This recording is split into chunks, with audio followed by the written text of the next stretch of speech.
화려한 옷차림의 새 아줌마가 군부대 면회에서 클럽 가는 줄 알았다며 조교들에게 모욕당하자 바로 다음날 긴급 소집된 707 특임단 창설 멤버가 바로 그 세 사람이었고, 어제 자신들을 비웃던 조교들 앞에서 전설적인 과거 영상이 공개되며 충격적 반전이 시작됩니다. 우리는 쉽게 겉모습만으로 타인을 판단하며 그 편견이 위험한 실수로 이어질 수 있는지 깨달았을 때는 이미 늦지 않을까요? 이 이야기는 진정한 가치는 나이나 외모가 아닌 그 사람의 진짜 사람을 겉모습으로 판단하지 말라고 일침을 놓는 진정한 참교육 이야기입니다. 사연 들으시고 이야기에 공감하셨다면 무료로 할 수 있는 가장 큰 응원, 구독과 좋아요 부탁드려요. 오늘 여러분에게 마음 따뜻한 일이 생길 거예요. 야, 미정아. 진짜 너 그 나이에 그런 꽉 끼는 옷 입고 다녀도 되는 거야? 뒤에서 보는 사람들 다 쳐다본다고. 서울 성수동 한 카페 2층 창가 자리에 앉아 커피잔을 들고 있던 최미정 54세의 의자에서 펄쩍 뛰며 소리쳤습니다. 뭐가 어때서? 나 아직 몸매 살아있다고. 박선영 언니, 너도 좀 말 좀 해봐. 이 사람이 나보고 늙은이 취급을 하네. 테이블 맞은편에 앉아있던 박선영 55세의 피식 웃으며 두 손을 내저었습니다. 미정아, 진정하라고. 지수도 곧 올 텐데 또 시끄럽게 싸우게. 여기 사람들 다 쳐다본다. 바로 그때 카페 입구 계단에서 하이힐 소리가 또각또각 들려왔습니다. 온몸에서 명품 냄새가 풀풀 풍기는 차림새의 한지수 53세가 2층으로 올라왔습니다. 샤넬 백에 에르메스 스카프까지 머리부터 발끝까지 완벽한 코디였습니다. 30년 전 707 특임단에서 활동할 때 새 언니들은 완전히 남성 중심적인 환경에서 살아야 했습니다. 전술복, 군화, 헬멧으로 무장한 채 여성성을 완전히 숨기고 살았던 7년간의 세월. 그 시절에는 화장도 예쁜 옷도 액세서리도 모두 금지였죠. 저녁 후 이들이 화려한 옷차림을 선호하는 것은 그동안 억눌렀던 여성으로서의 욕구가 폭발한 것입니다. 어머머, 우리 언니들 벌써 와서 기다리고 있었네. 미안해, 또 늦었지? 백화점에서 옷 보다가 시간 가는 줄 몰랐어.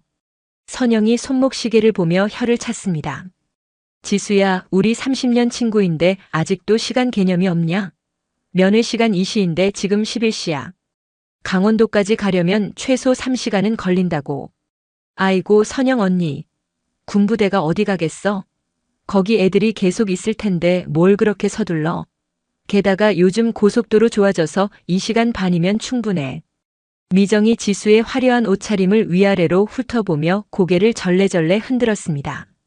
지수야, 너 진짜 그 차림으로 군부대 가려고? 조카들이 창피해서 어떡해. 거기 면회실에 그런 옷 입고 가면 다들 쳐다본다고. 언니 왜? 이게 뭐가 이상해? 나름대로 단정하게 입은 건데. 그리고 나 원래 이렇게 입고 다녀. 갑자기 촌스럽게 입으면 그게 더 어색하지 않아? 세 사람은 어릴 적부터 같은 동네에서 자란 30년 지기 친구였습니다.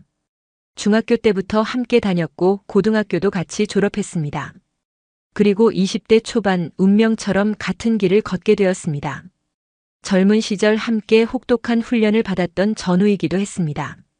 오늘은 세 사람의 동생들이 함께 훈련받고 있는 강원도 최전방 부대를 면회하러 가는 특별한 날이었습니다. 선영의 막내 남동생, 미정의 사촌 동생, 지수의 친척 조카가 모두 같은 부대에서 동기로 군복무를 하고 있었습니다. 선영이 가방끈을 어깨에 매며 일어났습니다. 자, 이제 진짜 출발하자. 중간에 휴게소에서 점심도 먹어야 하고 면회 시간 맞춰야지. 언니, 그런데 우리 진짜 이렇게 3명이 때로 몰려가도 돼? 동생들이 부담스러워하지 않을까? 다른 면회객들도 이상하게 생각할 것 같은데. 지수의 걱정 섞인 질문에 미정이 손사래를 치며 웃었습니다. 뭔 소리야? 우리가 미리 동기 면회라고 신청서 냈잖아. 세 동생이 같은 소대 동기니까 가족이 함께 와도 전혀 문제 없다고 담당자가 그랬어. 그래도 좀 눈에 띌 것 같은데. 보통 부모님이나 형제 한두 명이 오지 이모 고모까지 이렇게 단체로 오는 경우는 드물잖아. 선영이 미정과 지수의 어깨를 토닥이며 말했습니다. 걱정 마라. 우리가 뭐하러 가는데? 동생들 얼굴 보고 맛있는 거 사주러 가는 거지. 별거 아니야. 세 사람은 카페를 나서며 지하 주차장으로 향했습니다. 엘리베이터 안에서 거울을 보며 각자 옷차림을 다시 한번 점검했습니다. 선영은 깔끔한 니트에 청바지, 미정은 화려한 블라우스에 스커트, 지수는 명품 원피스에 재킷을 걸친 모습이었습니다. 지하 주차장에 도착해 선영의 하얀색 SUV 앞에 선 세 사람. 미정이 갑자기 진지한 표정을 지으며 두 사람을 바라봤습니다. 언니들 근데 혹시 거기 가서 옛날 얘기 나오면 어떡해? 만약에 누군가 우리 알아보면? 지수가 재빨리 검지손가락을 입에 갖다 대며 조용히 하라는 신호를 보냈습니다. 쉬, 그런 얘기 하지 말자니까. 이제 우리는 그냥 평범한 아줌마들이야. 과거는 완전히 묻어버렸다고. 선영도 고개를 끄덕이며 동의했습니다. 맞아. 과거는 과거고 지금은 그냥 동생들 면회 가는 언니들이야. 아무도 30년 전 일을 기억하지 못할 거야. 하지만 세 사람의 눈빛 어딘가에는 예전의 날카로움과 긴장감이 아직 남아 있었습니다. 걸음걸이도 일반인들과는 달랐습니다. 등을 곧게 펴고 주변을 경계하는 습관은 여전했습니다. 겉보기에는 그저 평범한 중년 여성들처럼 보였지만 실제로는 모두 과거 707 특임단 창설 멤버였던 전설적인 인물들이었습니다. 차에 올라탄 세 사람. 선영이 시동을 걸며 백미러로 뒷좌석의 두 친구를 바라봤습니다. 자, 출발한다. 강원도까지 한 번에 가기엔 좀 멀 테니까 중간에 휴게소에서 쉬어가면서 가자. 언니, 운전 조심해. 요즘 고속도로 곳곳에서 공사한다던데. 그리고 비도 올 것 같아. 알았어, 미정아. 너무 걱정 마. 30년 무사고 운전자야, 나는. 고속도로 진입로에서 잠시 신호를 기다리던 중 지수가 갑자기 웃음을 터뜨렸습니다. 생각해보니까 정말 웃기네. 우리가 이렇게 군부대에 면회 가는 날이 올 줄 누가 알았겠어? 예전에는 우리가 그 안에서 훈련받고 살았는데. 그러게 말이야. 세월 참 빠르다. 어느새 우리가 면회 오는 가족이 되다니. 미정이 창밖을 바라보며 감회에 젖어 있었습니다. 하늘은 잿빛 구름으로 덮여 있었고 멀리 산등성이가 흐릿하게 보였습니다. 야, 무슨 소리야. 우리 아직 젊어. 50대가 어디 늙었다고 그래. 요즘 50대가 예전 30대야. 고속도로에 본격적으로 진입하면서 세 사람은 각자의 옛 추억을 떠올리기 시작했습니다. 라디오에서는 옛날 가요가 흘러나왔고 그 음악을 들으며 20대 시절의 기억들이 하나둘씩 되살아났습니다. 차는 고속도로를 달리며 강원도로 향했습니다. 창밖으로 스쳐 지나가는 익숙한 풍경들을 바라보며 세 사람은 각자의 생각에 잠겼습니다. 오늘이 단순한 면회가 아닌 뭔가 특별한 하루가 될 것이라는 예감이 서서히 들기 시작했습니다. 하지만 아직 아무도 그것이 무엇인지 정확히 알 수는 없었습니다. 도착했다. 저기 보이는 게 강릉 제15사단 훈련소야. 3시간의 드라이브 끝에 선영이 주차장에 차를 세우며 안도의 한숨을 내쉬었습니다. 거대한 철조망과 경비초소 그리고 민간인 출입 통제 간판이 보이는 익숙하면서도 낯선 풍경이었습니다. 미정이 뒷좌석에서 화장을 고치며 투덜거렸습니다. 아이고, 3시간 동안 차에 앉아 있으니까 엉덩이가 다 아프네. 그리고 여기 공기 뭐야? 왜 이렇게 매캐해? 산속이라 그런가 보지. 자, 빨리 내려.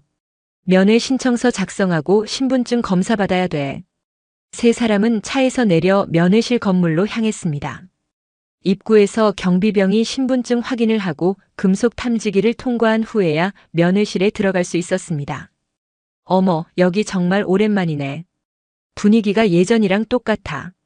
지수가 주변을 둘러보며 감탄했지만 선영이 재빨리 지수의 팔을 꼬집었습니다. 조용히 해. 여기서 그런 말하지 마. 면회실 안은 여러 테이블이 놓여 있고 이미 몇 가족이 와서 대기하고 있었습니다. 접수 창구에서 면회 담당 조교 25세가 서류를 정리하고 있었고 옆에는 병사 몇 명이 면회객들을 안내하고 있었습니다.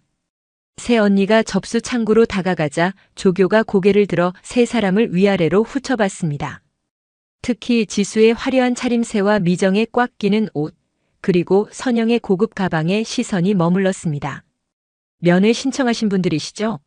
신분증하고 관계 증명서 주세요. 조교가 서류를 받아보더니 동료 병사들과 눈빛을 주고받았습니다. 그리고 작은 목소리로 수군거리기 시작했습니다. 병사 A20세가 조교 옆으로 다가가 속삭였습니다. 저 아줌마들 좀 이상하지 않아요? 옷차림이 너무. 병사 B21세도 끼어들었습니다. 맞아요.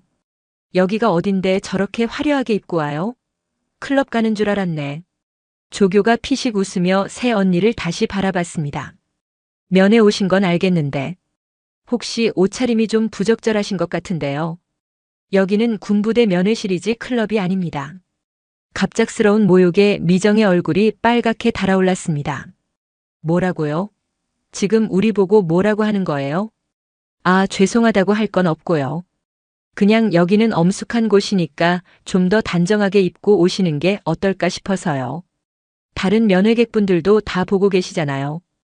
병사어가 낄낄거리며 웃었습니다. 그러게요. 젊은 애들도 저렇게 안 입고 다니는데 나이는 먹을 만큼 먹고서. 야, 너 지금 뭐라고 했어? 미정이 벌떡 일어서려는 순간 선영이 재빨리 미정의 팔을 붙잡았습니다. 미정아, 참아. 여기서 소동 피우면 안 돼. 하지만 병사들의 비웃음은 계속되었습니다. 병사 C19세가 동료들과 킥킥거리며 말했습니다. 아, 저 나이에 저런 옷 입고 다니는 용기가 대단하긴 하네요. 진짜요. 우리 어머니도 저 나이인데 저렇게는 안 입고 다니시는데. 면회실 안에 다른 가족들도 하나둘씩 새 언니를 쳐다보기 시작했습니다. 수군거리는 소리와 시선들이 따가웠습니다. 평소 당당하던 지수조차 얼굴이 화끈거렸습니다.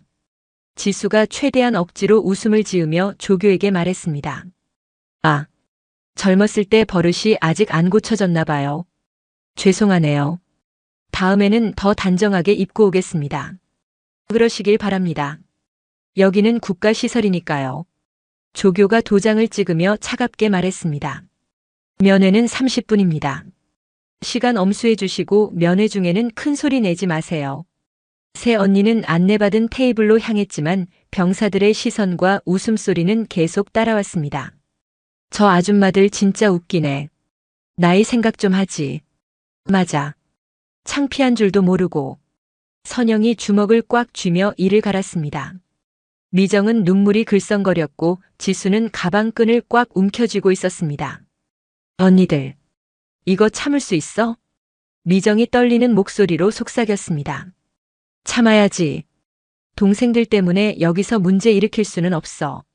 하지만 선영의 목소리에도 분노가 가득 담겨 있었습니다. 저 새끼들이 우리가 누군지도 모르고. 지수가 작게 중얼거렸지만 곧 입을 다물었습니다. 드디어 면회 시간이 되어 동생들이 들어왔습니다. 세 동생 모두 얼굴이 상기되어 있었고 언니들을 보자 환한 미소를 지었습니다. 언니, 와주셔서 고마워요. 언니들, 정말 오셨네요. 하지만 기쁜 재회도 잠시 동생들은 주변의 어수선한 분위기를 눈치챘습니다. 언니, 무슨 일 있어요? 왜 분위기가 이상해요? 아니야, 아무것도 아니야. 그냥 면회 와서 얼굴 보고 싶어서 온 거야. 30분의 면회 시간 동안 새 언니는 억지 미소를 지으며 동생들과 대화했지만 마음속은 분노로 끓어오르고 있었습니다. 병사들의 비웃음과 조교의 모욕적인 말들이 계속 귓가에 맴돌았습니다. 면회가 끝나고 동생들이 나간 후 새 언니는 다시 접수 창구를 지나야 했습니다. 조교와 병사들은 여전히 킥킥거리며 수군거리고 있었습니다. 다음에 오실 때는 좀 더 나이에 맞게 입고 오세요. 부끄러운 줄 알아야지. 조교의 마지막 한마디에 새 언니의 참을성이 한계에 달했습니다. 면회실을 나서며 지수가 이를 악물고 말했습니다. 다시는 이런 수모는 안 당한다. 선영과 미정도 고개를 끄덕이며 마음속으로 다짐했습니다. 오늘의 모욕을 절대 잊지 않겠다고, 언젠가는 반드시 되갚아주겠다고 말입니다. 주차장으로 향하는 세 사람의 뒷모습에는 30년 전의 그 날카로운 기운이 서서히 되살아나고 있었습니다. 진짜 열받아 죽겠어. 저 새끼들이 우리를 뭘로 본 거야? 집으로 돌아가는 차 안에서 미정이 주먹으로 자신의 무릎을 치며 소리쳤습니다. 3시간 동안 참았던 분노가 터져나왔습니다. 창밖으로 스쳐 지나가는 가로등 불빛들이 그녀의 분노에 찬 얼굴을 번갈아 비췄습니다. 선영도 핸들을 꽉 잡은 채 이를 갈았습니다. 나도 마찬가지야. 30년 동안 살면서 저런 모욕은 처음 당해봤어. 특히 그 조교놈의 말투라니. 언니들, 우리가 참을 필요 없었어. 그냥 한번 보여줬으면 됐는데.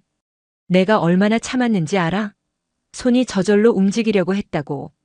지수가 뒷좌석에서 가방을 꽉 움켜쥐며 분노에 찬 목소리로 말했습니다. 평상시 우아한 모습과는 전혀 다른 날카로운 기운이 그녀의 몸에서 뿜어져 나왔습니다. 그래도 동생들 앞에서 문제 일으킬 수는 없었잖아. 걔네들 군 생활에 지장 줄까봐 참은 거야. 그런데 진짜 화가 나는 건 뭐야, 언니? 우리를 완전히 우습게 본다는 거야. 나이 먹은 여자라고 만만하게 보는 거지. 클럽 가는 줄 알았다니 정말 어이가 없어. 미정이 창문에 이마를 대고 한숨을 쉬었습니다. 그렇긴 하지만 아직도 손이 떨려. 그 조교놈이 우리를 보는 눈빛이랑 말투가 정말. 우리가 누군지 알면 기절할 거야. 맞아. 우리가 얼마나 대단한 사람들이었는지 모르고 함부로 말하는 거지. 정말 가르쳐주고 싶었어. 지수가 주먹을 꽉 쥐며 중얼거렸습니다. 세 사람은 각자 집으로 돌아간 후에도 잠을 이루지 못했습니다. 오늘 당한 모욕이 계속 머릿속을 맴돌았습니다. 침대에 누워도 눈을 감아도 계속해서 그 조교의 비웃는 얼굴과 병사들의 킥킥거리는 웃음소리가 귓가에 맴돌았습니다. 다음 날 새벽 5시 30분. 띠리리리리리. 세 사람의 휴대폰이 동시에 울렸습니다. 평소보다 훨씬 큰 소리로 울리는 긴급 알림음이었습니다. 잠에서 깬 선영이 화면을 확인하는 순간 온몸에 전율이 흘렀습니다. 긴급 호출 강릉 전술기지 인근 무장괴한 침입사건 발생. 707 특임단 창설 멤버 긴급 소집. 오전 9시까지 강릉 작전본부 집결. 지체시 군법 적용. 마이너스 국방부 특수작전사령부. 이게 진짜야? 선영이 휴대폰 화면을 다시 확인했습니다. 30년 동안 한 번도 받아본 적 없는 긴급 소집 명령이었습니다. 선영이 벌떡 일어나 미정에게 전화를 걸었습니다. 미정아, 문자 받았어? 언니. 나도 방금 봤어. 이게 진짜야? 30년 만에 우리를 부르다니. 꿈이 아니지? 지수한테도 연락해봐. 나는 지금 당장 준비하고 나갈게. 시간이 얼마 없어. 한편 지수도 문자를 보고 얼굴이 하얗게 질렸습니다. 설마, 진짜 우리를 다시 부르는 거야? 이런 일이 일어날 줄이야. 세 사람은 각자 집 창고나 다락방, 안방 깊숙한 곳으로 달려갔습니다. 오랫동안 봉인해 두었던 상자들을 꺼내기 시작했습니다. 먼지가 두텁게 쌓인 상자들 사이에서 30년 전 707 특임단 전술복과 각종 장비들을 꺼냈습니다. 선영이 검은색 전술복을 펼쳐보며 탄식했습니다. 진짜 오랜만이네. 이 옷을 다시 입을 줄은 꿈에도 몰랐어. 그런데 아직도 상태가 좋네. 전술복과 함께 보관되어 있던 각종 장비들도 하나씩 확인했습니다.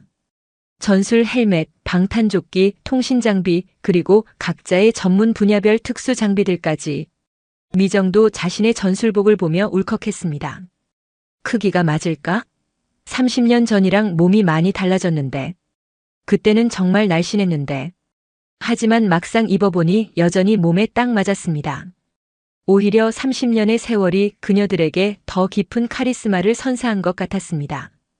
지수는 전술복과 함께 보관했던 각종 장비들을 하나씩 점검했습니다.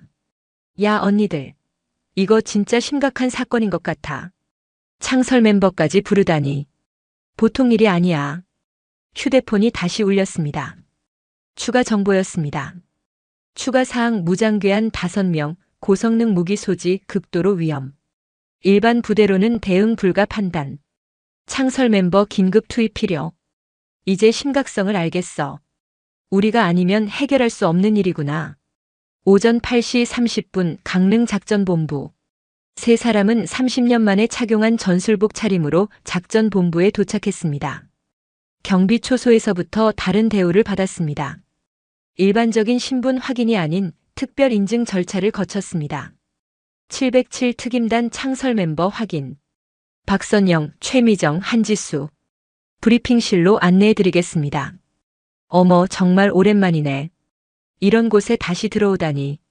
발걸음이 저절로 무거워지네. 그러게 말이야. 30년 전 생각이 막 나네. 그때는 매일 이런 곳을 드나들었는데 복도를 걸으면서도 세 사람의 걸음걸이는 자연스럽게 군인의 그것으로 바뀌었습니다. 등을 곧게 펴고 일정한 간격을 유지하며 주변을 경계하는 습관들이 되살아났습니다. 브리핑실 문 앞에 도착했을 때 세 사람은 잠시 서로를 바라봤습니다.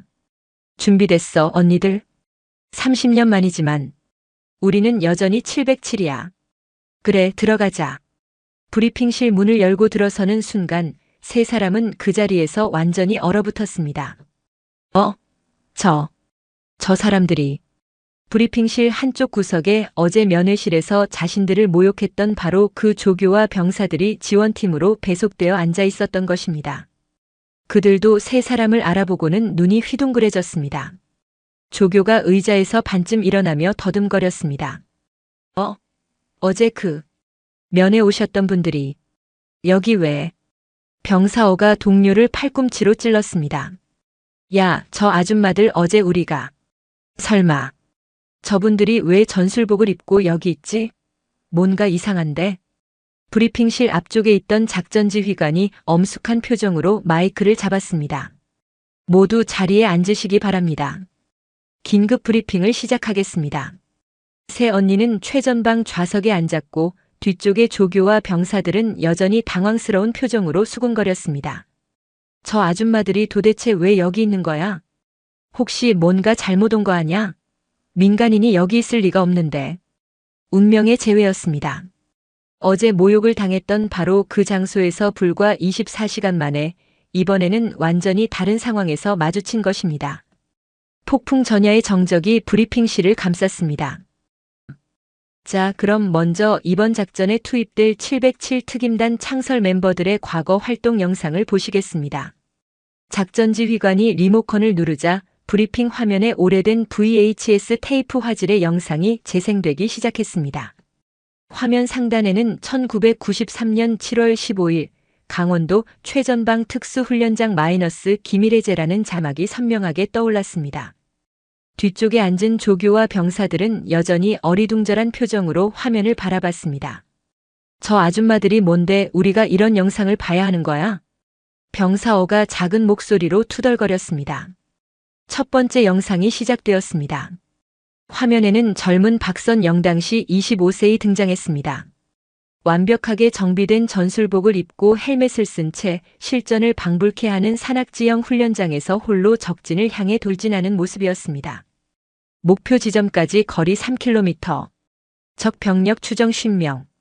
단독 침투 작전 시작. 젊은 선영의 차가우면서도 확신에 찬 목소리가 스피커를 통해 울려 퍼졌습니다. 와, 저분이 어제 그 아줌마 맞아? 병사어가 눈을 크게 뜨며 중얼거렸습니다.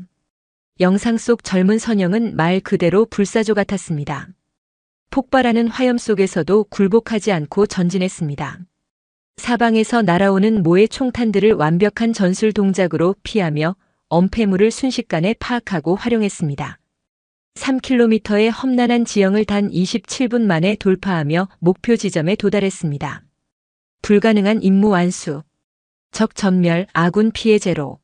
화면 하단에 자막이 천천히 떠올랐습니다. 불사조 교관 마이너스 박선영. 생존율 100%, 작전 성공률 98.7%, 별명의 유래 어떤 화염 속에서도 살아남는 불사조. 헉, 저분이 전설의 불사조였다고. 조교의 목소리가 떨리기 시작했습니다. 어제 자신이 누구에게 그런 말을 했는지 서서히 깨닫기 시작한 것입니다. 두 번째 영상이 시작되었습니다. 1994년 혹독한 겨울, 강원도 최전방 설악산 정상 부근이었습니다. 영하 25도의 살을 애는 추위 속에서 최미정 당시 24세의 눈 덮인 바위 위에서 저격총을 구축하고 있었습니다.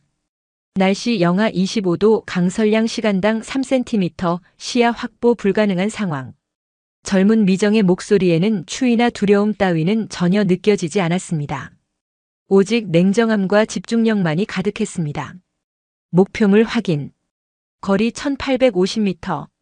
바람의 세기 초속 22m, 방향 북서쪽에서 남동쪽으로. 눈보라가 휘몰아치는 가운데서도 미정은 한치의 흔들림 없이 조준했습니다. 일반인이라면 동상에 걸려 쓰러질 법한 극한 상황에서도 완벽한 집중력을 유지했습니다. 계산 완료. 탄도 보정 완료.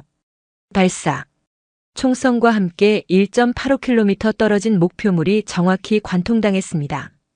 눈보라가 치는 극한 상황에서 오차 범위는 단 1.5cm였습니다. 자막 유령 저격수 마이너스 최미정.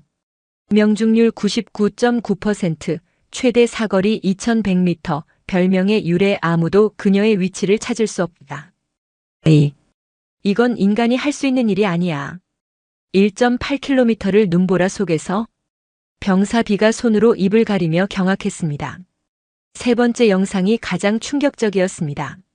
1995년 실제 발생했던 인질구출 작전 현장이었습니다. 서울 시내 한 빌딩에서 벌어진 실제 테러 사건의 기록 영상이었습니다. 한지수 당시 25세가 단독으로 15층 건물에 침투해 무장 테러범들에게 붙잡힌 인질 12명을 구출하는 장면이었습니다. 상황 15층 오피스텔, 테러범 18명 완전 무장, 인질 12명 최상층의 위치. 건물 주변 완전 봉쇄. 젊은 지수의 목소리는 마치 일상적인 일을 처리하는 것처럼 담담했습니다. 단독 침투 결정. 예상 소요 시간 20분. 지수는 건물 외벽에 설치된 피뢰침과 배수관만을 이용해 맨손으로 15층까지 올라갔습니다. 중간에 테러범들이 발견하고 총격을 가했지만 마치 거미처럼 건물 외벽을 타고 움직이며 모든 총탄을 피했습니다. 최상층 창문을 통해 침투한 후의 장면은 더욱 압도적이었습니다. 18명의 무장 테러범을 상대로 단 혼자서 싸웠지만 마치 액션 영화 주인공처럼 완벽한 격투술과 전술로 하나씩 제압해 나갔습니다. 1층부터 15층까지 소탕 완료. 인질 전원 무사히 구출.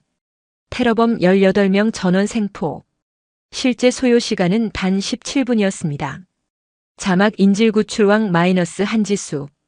구출 성공률 100%, 평균 작전 시간 15분, 별명의 유래 불가능한 구출도 가능하게 만드는 마법사. 브리핑실이 완전히 조용해졌습니다. 병사들은 입을 벌린 채 화면을 응시하고 있었고 조교는 온몸이 덜덜 떨리고 있었습니다. 저분들이 어제 우리가 뭔 짓을 한 거야? 병사 씨가 떨리는 목소리로 중얼거렸습니다. 마지막으로 1999년 합동훈련 영상이 재생되었습니다. 세 사람이 함께 작전을 수행하는 모습이었습니다. 불사조 3인방 최종 작전이라는 제목으로 그 어떤 특수부대도 성공하지 못했던 불가능한 임무를 단 25분 만에 완수하는 장면이었습니다. 세 사람의 팀워크는 그야말로 환상적이었습니다. 서로 말 한마디 없이도 완벽하게 호흡을 맞췄고 각자의 전문 분야를 최대한 활용해 시너지를 창출했습니다. 3인방이 함께 움직일 때의 작전 성공률은 100%였습니다. 7년간 총 127회 작전 중 단 한 번도 실패한 적이 없었습니다. 대한민국 특수부대 역사상 전무후무한 기록입니다. 작전지휘관의 설명에 브리핑실의 모든 사람이 숨을 죽였습니다. 영상이 끝나고 조명이 다시 켜지자 새 언니를 향한 시선이 완전히 달라져 있었습니다. 어제 면회실에서 나이도 생각 안 하고 화려하게 입고 다니는 철없는 아줌마들이라고 비웃던 그 사람들이 사실은 대한민국 특수부대 역사상 가장 전설적이고 위대한 인물들이었던 것입니다. 조교가 의자에서 벌떡 일어나 땀을 뻘뻘 흘리며 말을 더듬었습니다. 저기, 세 분께서는 어제 저희가 어제 면회실에서 만났던 바로 그 사람들 맞습니다. 선영이 뒤를 돌아보며 차갑고 무겁게 대답했습니다. 그 목소리에는 30년 전 작전 현장에서의 위험이 그대로 살아있었습니다. 저희가 정말 죄송합니다. 조교가 벌떡 일어나 90도로 허리를 숙여 절을 했습니다. 뒤에 앉은 병사들도 우르르 일어나 고개를 땅에 박았습니다. 어제는 정말 저희가 무례했습니다. 용서해 주십시오. 죄송합니다. 정말 죄송합니다. 저희가 어떤 분들인지 몰랐습니다. 병사들의 목소리에는 진심 어린 사과와 깊은 두려움, 그리고 존경이 뒤섞여 있었습니다. 과거의 전설이 현재로 되살아나는 충격적인 순간이었습니다. 자, 이제 사과는 충분히 받았으니 본격적인 작전 브리핑을 계속하겠습니다. 작전 지휘관이 다시 화면을 바꾸며 엄숙한 목소리로 말했습니다. 조교와 병사들은 여전히 고개를 숙인 채 자리에 앉았지만 새 언니를 바라보는 시선에는 이제 완전한 경외감이 담겨 있었습니다. 어젯밤 11시 30분 강릉 전술기지에서 북쪽으로 15km 떨어진 산악지대에 정체불명의 무장괴한 5명이 침입했습니다. 화면에는 위성으로 촬영한 산악지형이 나타났습니다. 험준한 산등성이와 깊은 계곡들이 미로처럼 얽혀있는 복잡한 지형이었습니다. 미정이 화면을 보며 작게 중얼거렸습니다. 저 지형. 30년 전에 훈련했던 곳이랑 비슷하네. 선영도 고개를 끄덕였습니다. 맞아. 우리에게는 익숙한 지형이야. 지휘관이 계속 설명했습니다. 괴한들은 최신 고성능 무기와 군용 장비를 소지하고 있으며 전문적인 군사훈련을 받은 것으로 추정됩니다. 일반 부대로는 대응이 불가능한 상황입니다. 현재 한 개 대대가 포위망을 구축하고 있지만 괴한들의 위치를 정확히 파악하지 못하고 있습니다. 이들의 목적도 아직 불분명한 상태입니다. 지수가 손을 들었습니다. 혹시 인질 상황은 없습니까? 다행히 현재까지는 민간인 피해 신고는 없습니다.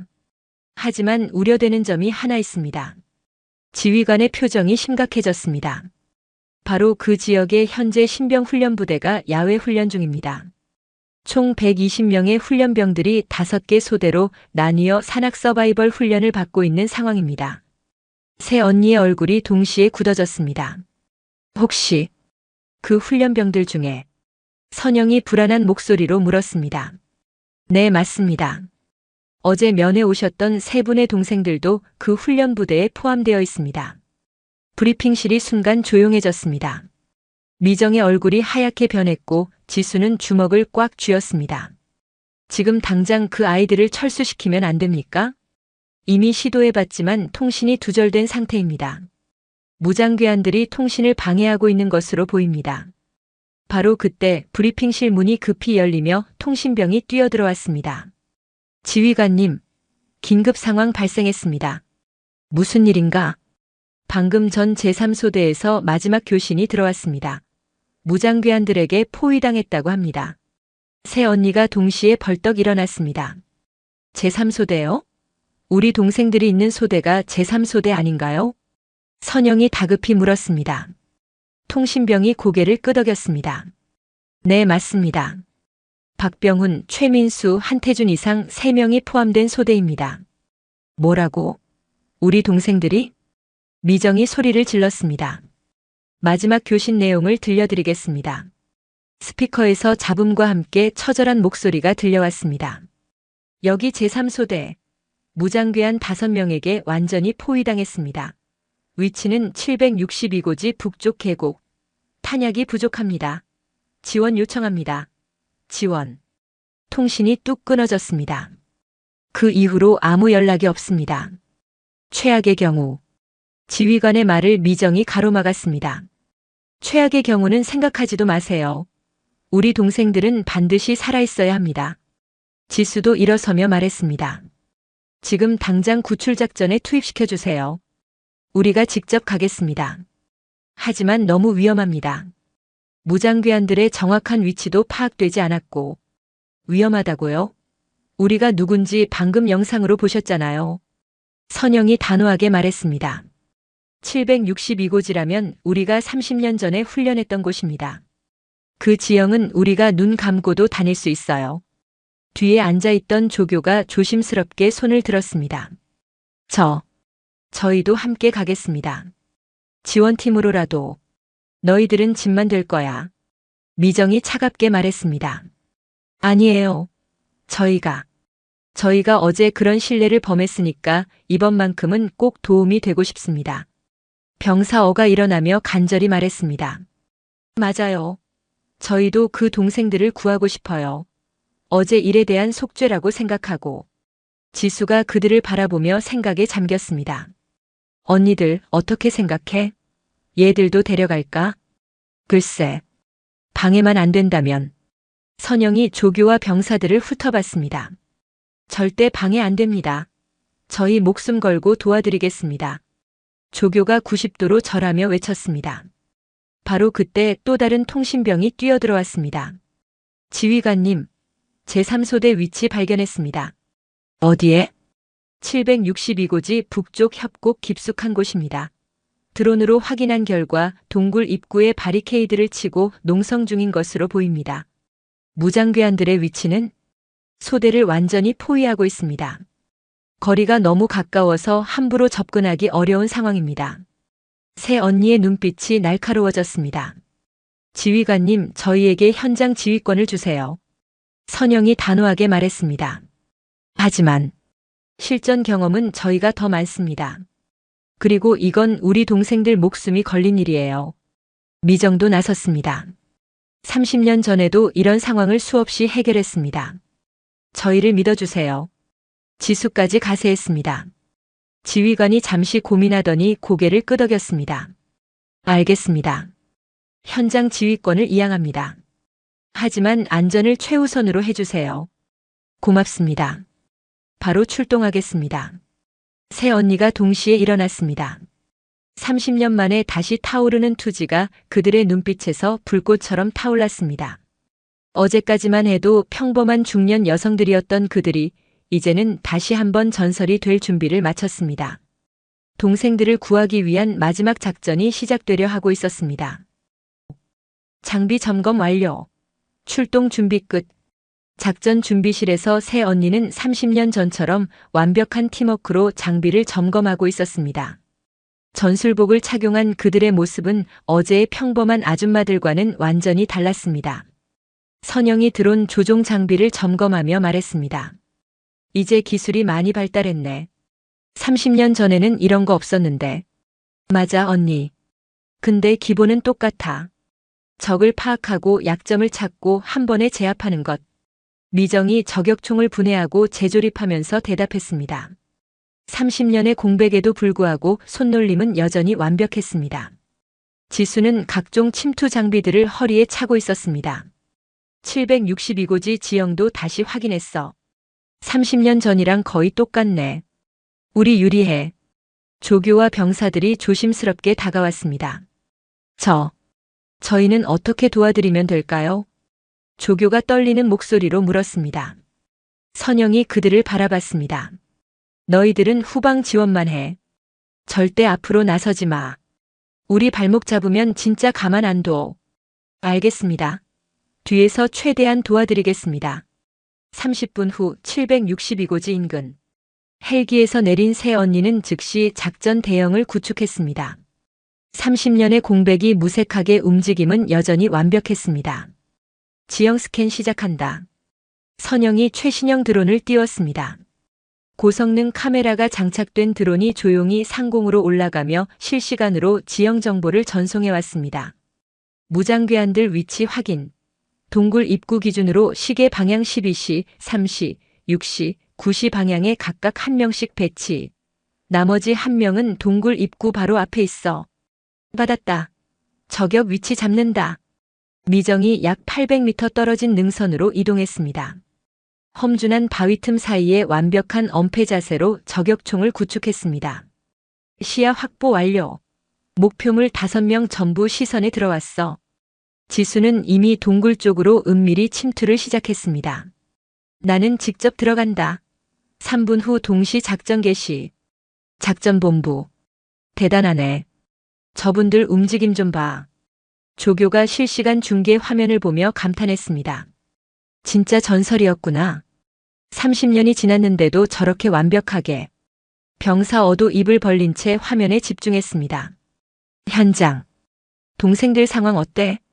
선영이 드론으로 동굴 내부를 살펴보며 물었습니다. 살아있어. 15명 전원 생존 확인. 하지만 부상자가 몇 명 있는 것 같아. 미정이 스코프를 통해 확인하고 보고했습니다. 젠장. 우리 동생들이 다쳤나? 지수가 이를 악물며 중얼거렸습니다. 지수야, 감정적으로 되지 마. 냉정하게 해. 선영이 무전으로 경고했습니다. 알았어, 언니. 근데 진짜 화나? 우리 애들한테 손대면 가만 안 둘 거야. 3분 후. 작전 개시. 선영의 신호와 함께 완벽한 동시 작전이 시작되었습니다. 펑, 펑. 미정의 저격총에서 두 발의 총성이 울렸습니다. 12시와 6시 방향의 무장괴한 두 명이 동시에 쓰러졌습니다. 두 명 제압 완료. 그와 동시에 지수는 동굴 입구 앞에 무장괴한에게 조용히 접근했습니다. 소리 없이 뒤에서 접근해 목을 조르며 기절시켰습니다. 입구놈 처리 완료. 들어간다. 잠깐. 3시와 9시 방향 놈들이 움직여. 선영이 드론 화면을 보며 경고했습니다. 내가 처리한다. 미정이 재빠르게 조준을 바꿨습니다. 하지만 나머지 두 명은 바위 뒤로 숨어 저격각이 나오지 않았습니다. 젠장. 각도가 안 나와. 내가 간다. 지수가 동굴에서 나와 직접 그들을 향해 달려갔습니다. 지수야. 위험해. 하지만 지수는 이미 무장괴한들을 향해 전속력으로 달리고 있었습니다. 30년 전에 그 민첩함이 되살아났습니다. 야, 이 새끼들아. 우리 동생들한테 뭔 짓을 한 거야? 지수가 첫 번째 괴한에게 달려들어 완벽한 격투술로 제압했습니다. 마지막 한 명은 총을 들어 지수를 겨냥했지만 미정의 저격총이 그보다 빨랐습니다. 펑. 마지막 놈까지 제압 완료. 동굴 안. 얘들아. 괜찮아? 지수가 동굴로 뛰어들어갔습니다. 안에는 15명의 신병들이 서로를 감싸며 웅크리고 있었습니다. 노. 언니. 박병훈이 지수를 알아보고 눈을 크게 떴습니다. 언니. 최민수와 한태준도 반가워했습니다. 얘들아, 다쳤어? 어디 아픈 데 없어? 언니, 어떻게 여기까지? 그리고 그 복장은? 설명은 나중에 해줄게. 지금은 여기서 나가는 게 중요해. 선영과 미정도 동굴에 도착했습니다. 얘들아, 모두 무사해서 다행이다. 언니들. 정말 고마워요. 저희는 정말 죽는 줄 알았어요. 한태준이 눈물을 글썽이며 말했습니다. 작전본부. 믿을 수 없네. 정확히 9분 만에 작전 완료라니. 지휘관이 시계를 보며 감탄했습니다. 역시 전설은 전설이네. 30년이 지나도 실력이 그대로야. 조교가 화면을 보며 탄성을 질렀습니다. 우리가 어제 저런 분들한테 정말 바보 같은 짓을 했구나. 병사 B가 고개를 숙이며 자책했습니다. 현장. 자, 모두 헬기로 이동한다. 부상자부터. 선영이 신병들을 인솔했습니다. 언니들. 정말 대단해요. 어떻게 이런 일을. 나중에 설명해 줄게. 지금은 안전한 곳으로 가는 게 먼저야. 미정이 부상당한 신병을 부축하며 말했습니다. 하지만 정말 신기해요. 어제까지만 해도 평범한 언니들이었는데. 평범하긴 뭐가 평범해. 우리는 원래 이런 일 하던 사람들이야. 지수가 웃으며 대답했습니다. 헬기가 도착하고 구조된 15명의 신병들이 모두 안전하게 후송되었습니다. 세 언니는 마지막에 헬기에 올라타며 서로 만족스러운 표정을 지었습니다. 역시 우리는 아직 젊어. 30년이 지나도 실력은 그대로네. 이제 그 조교들이 우리를 어떻게 볼지 궁금하다. 완벽한 구분 작전이 끝났습니다. 불사조들의 화려한 귀환이었습니다. 이 시간 후 강릉 작전본부 브리핑실. 작전 완료 보고를 위해 다시 브리핑실에 모인 사람들. 하지만 이 시간 전과 분위기는 완전히 달랐습니다. 새 언니가 들어서자 브리핑실 안의 모든 사람이 일제히 일어나 박수를 쳤습니다. 작전 성공을 축하드립니다. 정말 대단했습니다. 작전지휘관이 먼저 인사했습니다. 15명 전원 무사히 구출, 무장괴한 5명 전원 생포. 작전 소요 시간 정확히 9분. 이는 우리 특수부대 역사상 최단 기록입니다. 하지만 새 언니의 관심은 다른 곳에 있었습니다. 브리핑실 한쪽에 조용히 앉아있는 조교와 병사들을 바라봤습니다. 그들은 모두 고개를 숙인 채 새 언니를 제대로 쳐다보지 못하고 있었습니다. 자, 이제 작전 후 디브리핑을 시작하겠습니다. 지휘관이 말했지만 브리핑실의 공기는 여전히 무거웠습니다. 미정이 먼저 입을 열었습니다. 지휘관님, 디브리핑 전에 할 말이 있습니다. 네, 말씀하십시오. 어제 면회실에서 저희를 모욕했던 분들과 얘기를 나누고 싶습니다. 브리핑실이 순간 조용해졌습니다. 모든 시선이 조교와 병사들에게 집중되었습니다. 조교가 떨리는 다리로 일어났습니다. 저희는 일어서 선영이 단호하게 말했습니다. 조교뿐만 아니라 어제 면회실에 있었던 병사들 모두가 우르르 일어났습니다. 그들의 얼굴은 창백했고 손은 덜덜 떨리고 있었습니다. 어제 뭐라고 했었지? 지수가 차가운 목소리로 물었습니다. 저희가 정말 죄송합니다. 아니야. 뭐라고 했는지 다시 말해보라고. 조교가 고개를 들지 못한 채 대답했습니다. 저희가 여기는 클럽이 아니라고. 그리고 옷차림이 부적절하다고. 그것뿐인가? 미정이 압박했습니다. 병사 어가 떨리는 목소리로 이어받았습니다. 저희가 젊은 애들도 저렇게 안 입고 다닌다고. 그리고 나이는 먹을 만큼 먹고 서라고. 그리고 창피한 줄 알아야 한다고 했습니다. 병사들의 목소리가 점점 작아졌습니다. 브리핑실에 있던 다른 사람들도 숨을 죽이고 이 상황을 지켜봤습니다. 선영이 조교 앞으로 천천히 걸어갔습니다. 자네는 몇 살인가? 25살입니다. 25살. 나보다 30살이나 어리지. 그런 자네가 55살 먹은 나한테 뭘 어떻게 입으라고 지시할 권리가 있다고 생각하는가? 저는 대답해. 없습니다. 전혀 없습니다. 미정도 일어나서 병사들 앞에 섰습니다. 너희들은 우리가 누군지도 모르고 겉모습만 보고 판단했지? 네. 죄송합니다. 사람을 겉모습으로 판단하는 게 얼마나 어리석은 일인지 이제 알겠나? 지수가 마지막으로 말했습니다. 우리가 30년 전에 무엇을 했는지 봤지? 우리가 오늘 누구를 구했는지도 봤고. 네. 보았습니다.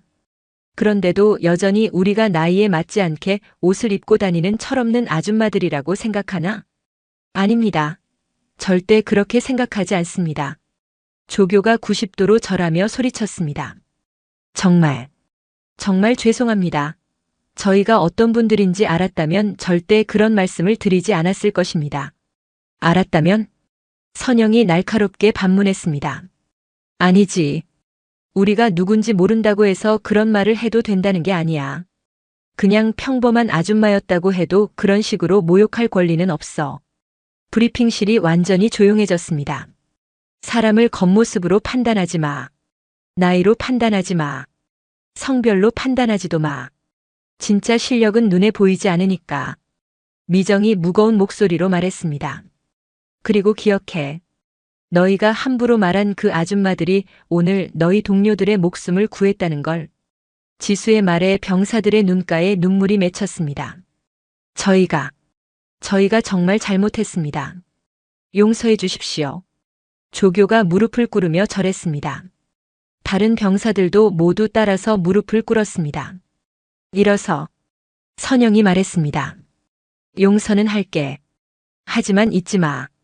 사람을 함부로 판단하는 것이 얼마나 위험한 일인지. 네, 절대 잊지 않겠습니다. 그리고 앞으로 다른 사람들한테도 그런 식으로 말하지 마. 너희가 모르는 사이에 상대방이 어떤 사람인지 알 수 없으니까. 미정의 말에 모든 병사가 고개를 끄덕였습니다. 지휘관이 감동받은 표정으로 말했습니다. 오늘 우리는 단순히 인질 구출 작전의 성공만 본 게 아닙니다. 진정한 교육을 받았습니다. 브리핑실에 있던 다른 군인들도 모두 숙연한 표정이었습니다. 세 분께서 보여주신 건 단순한 특수작전 능력이 아니라 진정한 프로 정신과 인간다움이었습니다. 작전 지휘관이 계속 말했습니다. 겉모습으로 사람을 판단하지 말라는 교훈, 나이와 성별에 관계없이 모든 사람을 존중해야 한다는 교훈을 우리 모두가 가슴 깊이 새겨야 할 것입니다. 조교가 다시 일어나서 말했습니다. 세 분께서는 저희에게 평생 잊지 못할 교훈을 주셨습니다. 정말 감사합니다. 그리고 오늘 구출작전을 보면서 진짜 프로가 무엇인지 알게 되었습니다. 병사어도 진심 어린 목소리로 말했습니다. 나이가 무엇인지, 진정한 실력이 무엇인지 저희는 아무것도 몰랐습니다. 새 언니는 서로를 바라보며 만족스러운 미소를 지었습니다. 좋아. 이제 진짜 디브리핑을 시작하자. 선영이 자리에 앉으며 말했습니다. 브리핑실의 분위기는 완전히 바뀌어 있었습니다. 존경과 감사 그리고 깊은 교훈이 가득한 공간이 되었습니다.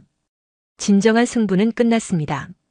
무력이 아닌 인격으로, 실력과 품격으로 이긴 완벽한 승리였습니다. 일주일 후 강릉 제15사단 본부 로비. 준비되셨습니까? 부대장이 정중하게 물었습니다. 로비 한가운데에는 큰 천으로 덮인 무언가가 세워져 있었고 부대 전체 인원이 모여 있었습니다. 새 언니는 다시 평상복 차림이었습니다. 선영은 깔끔한 블라우스에 바지, 미정은 화사한 원피스, 지수는 우아한 정장 차림이었습니다. 일주일 전 면회실에서의 모습과 거의 비슷했지만 이제 그들을 바라보는 시선은 완전히 달랐습니다. 뭘 그렇게 거창하게 하시려는 거예요? 미정이 수줍게 웃으며 말했습니다. 거창한 게 아닙니다. 당연한 일을 하는 것뿐입니다. 부대장이 마이크를 잡았습니다. 오늘 우리는 특별한 분들을 기리기 위해 모였습니다. 일주일 전 불가능해 보였던 인질구출 작전을 단 9분 만에 완수하신 세 분을 위해서입니다. 박수가 터져 나왔습니다. 특히 구조되었던 15명의 신병들과 조교, 병사들의 박수가 가장 컸습니다. 박선영, 최미정, 한지수 세 분께서는 30년 전 707 특임단 창설 멤버로 활동하시며 대한민국의 안전을 지켜주셨습니다. 그리고 일주일 전에는 평범한 언니, 이모의 모습으로 우리 앞에 나타나 다시 한번 기적을 일으켜주셨습니다. 조교가 앞으로 나와 마이크를 받았습니다. 저는 일주일 전 이분들께 정말 무례한 말씀을 드렸습니다. 목소리가 떨렸습니다. 겉모습만 보고 함부로 판단했습니다. 나이든 여성이라고 무시했습니다. 하지만 이분들은 저희 모두에게 평생 잊지 못할 교훈을 주셨습니다. 사람을 겉모습으로 판단하지 말라고, 진짜 실력은 보이지 않는 곳에 있다고 가르쳐 주셨습니다. 박수가 다시 한번 울려 퍼졌습니다. 병사어도 나와서 말했습니다. 저희는 이분들을 아줌마라고 불렀습니다. 하지만 이분들은 전설이셨습니다. 저희가 태어나기도 전부터 이 나라를 지키고 계신 진짜 영웅들이셨습니다. 그리고 무엇보다 저희가 그런 신뢰를 범했는데도 관대하게 용서해 주셨습니다. 새 언니의 눈가가 촉촉해졌습니다. 그래서 저희는 결정했습니다. 부대장이 다시 마이크를 잡았습니다. 이분들의 업적과 교훈을 영원히 기억하기 위해서 말입니다. 천이 거쳤습니다. 거대한 액자 속에 새 언니의 젊은 시절 사진이 걸려 있었습니다. 1999년 마지막 합동작전 당시의 사진으로 완벽한 전술복을 입고 당당한 표정을 지은 세 사람의 모습이었습니다. 아래쪽에는 금색 명판이 붙어 있었습니다. 707 특임단 창설 멤버 마이너스 불사조 3인방 박선영 마이너스 최미정 마이너스 한지수 1993 마이너스 2025.8 30 재소집 진짜 영웅은 나이와 외모가 아닌 마음과 실력으로 증명된다. 로비 전체가 숙연해졌습니다. 이제 이 사진은 우리 부대의 영원한 상징이 될 것입니다. 부대장이 계속 말했습니다. 모든 장병들이 이 로비를 지날 때마다 이분들을 보며 생각하게 될 것입니다. 사람을 겉모습으로 판단하지 말라고, 진정한 실력과 품격이 무엇인지 말입니다. 구조되었던 신병 중 하나인 박병훈이 나와서 꽃다발을 전달했습니다. 언니, 아니 선배님들, 정말 고맙습니다. 저희 목숨을 구해주신 것도 고맙지만 더 큰 깨달음을 주신 것에 더 감사합니다. 얘야, 우리는 그냥 언니들이야. 선배님은 무슨? 선영이 웃으며 말했지만 박병훈이 고개를 저었습니다. 아니에요. 언니들은 저희에게는 평생 존경할 선배님들입니다. 최민수와 한태준도 나와서 절했습니다. 저희가 평생 자랑스럽게 이야기할 거예요. 우리 언니들이 이런 대단한 분들이라고. 한 달 후, 새 언니는 다시 평범한 일상으로 돌아갔습니다. 선영은 여전히 동네 마트에서 장을 보고 미정은 헬스장에서 운동하고 지수는 백화점에서 쇼핑을 즐겼습니다. 하지만 가끔씩 길에서 젊은 군인들이 그들을 알아보고 인사하는 일이 생겼습니다. 혹시 불사조 3인방 중 한 분이세요? 어머, 어떻게 알았어요? 부대에서 사진 봤어요. 정말 영광입니다. 강릉 제15사단 로비. 매일같이 수많은 장병들이 로비를 지나다니며 그 사진을 바라봤습니다. 야, 저분들이 일주일 만에 전설이 된 그분들이야. 신입병사가 사진을 보며 물었습니다. 어떤 전설요? 어떤 조교가 저분들을 모욕했다가 나중에 알고 보니 707 창설 멤버였던 거야. 그리고 그분들이 직접 인질구출 작전까지 완수하셨다고. 헐. 진짜요? 그래서 지금 우리 부대 철칙이 뭔지 알아? 사람을 겉모습으로 판단하지 마라. 저분들 때문에 생긴 규칙이야. 대박. 그럼 저 아줌마들이? 아줌마라고 하지 마. 전설들이야, 전설. 이런 대화가 매일 반복되었습니다. 6개월 후. 새 언니는 여전히 한 달에 한 번씩 만나 커피를 마시며 수다를 떨었습니다. 여전히 화려한 옷차림이었고 여전히 당당했습니다. 언니들, 요즘 길에서 사람들이 자꾸 알아봐서 부담스럽지 않아? 지수가 웃으며 말했습니다. 뭐가 부담스러워? 오히려 좋은데. 나이 먹어도 인정받는 기분이야.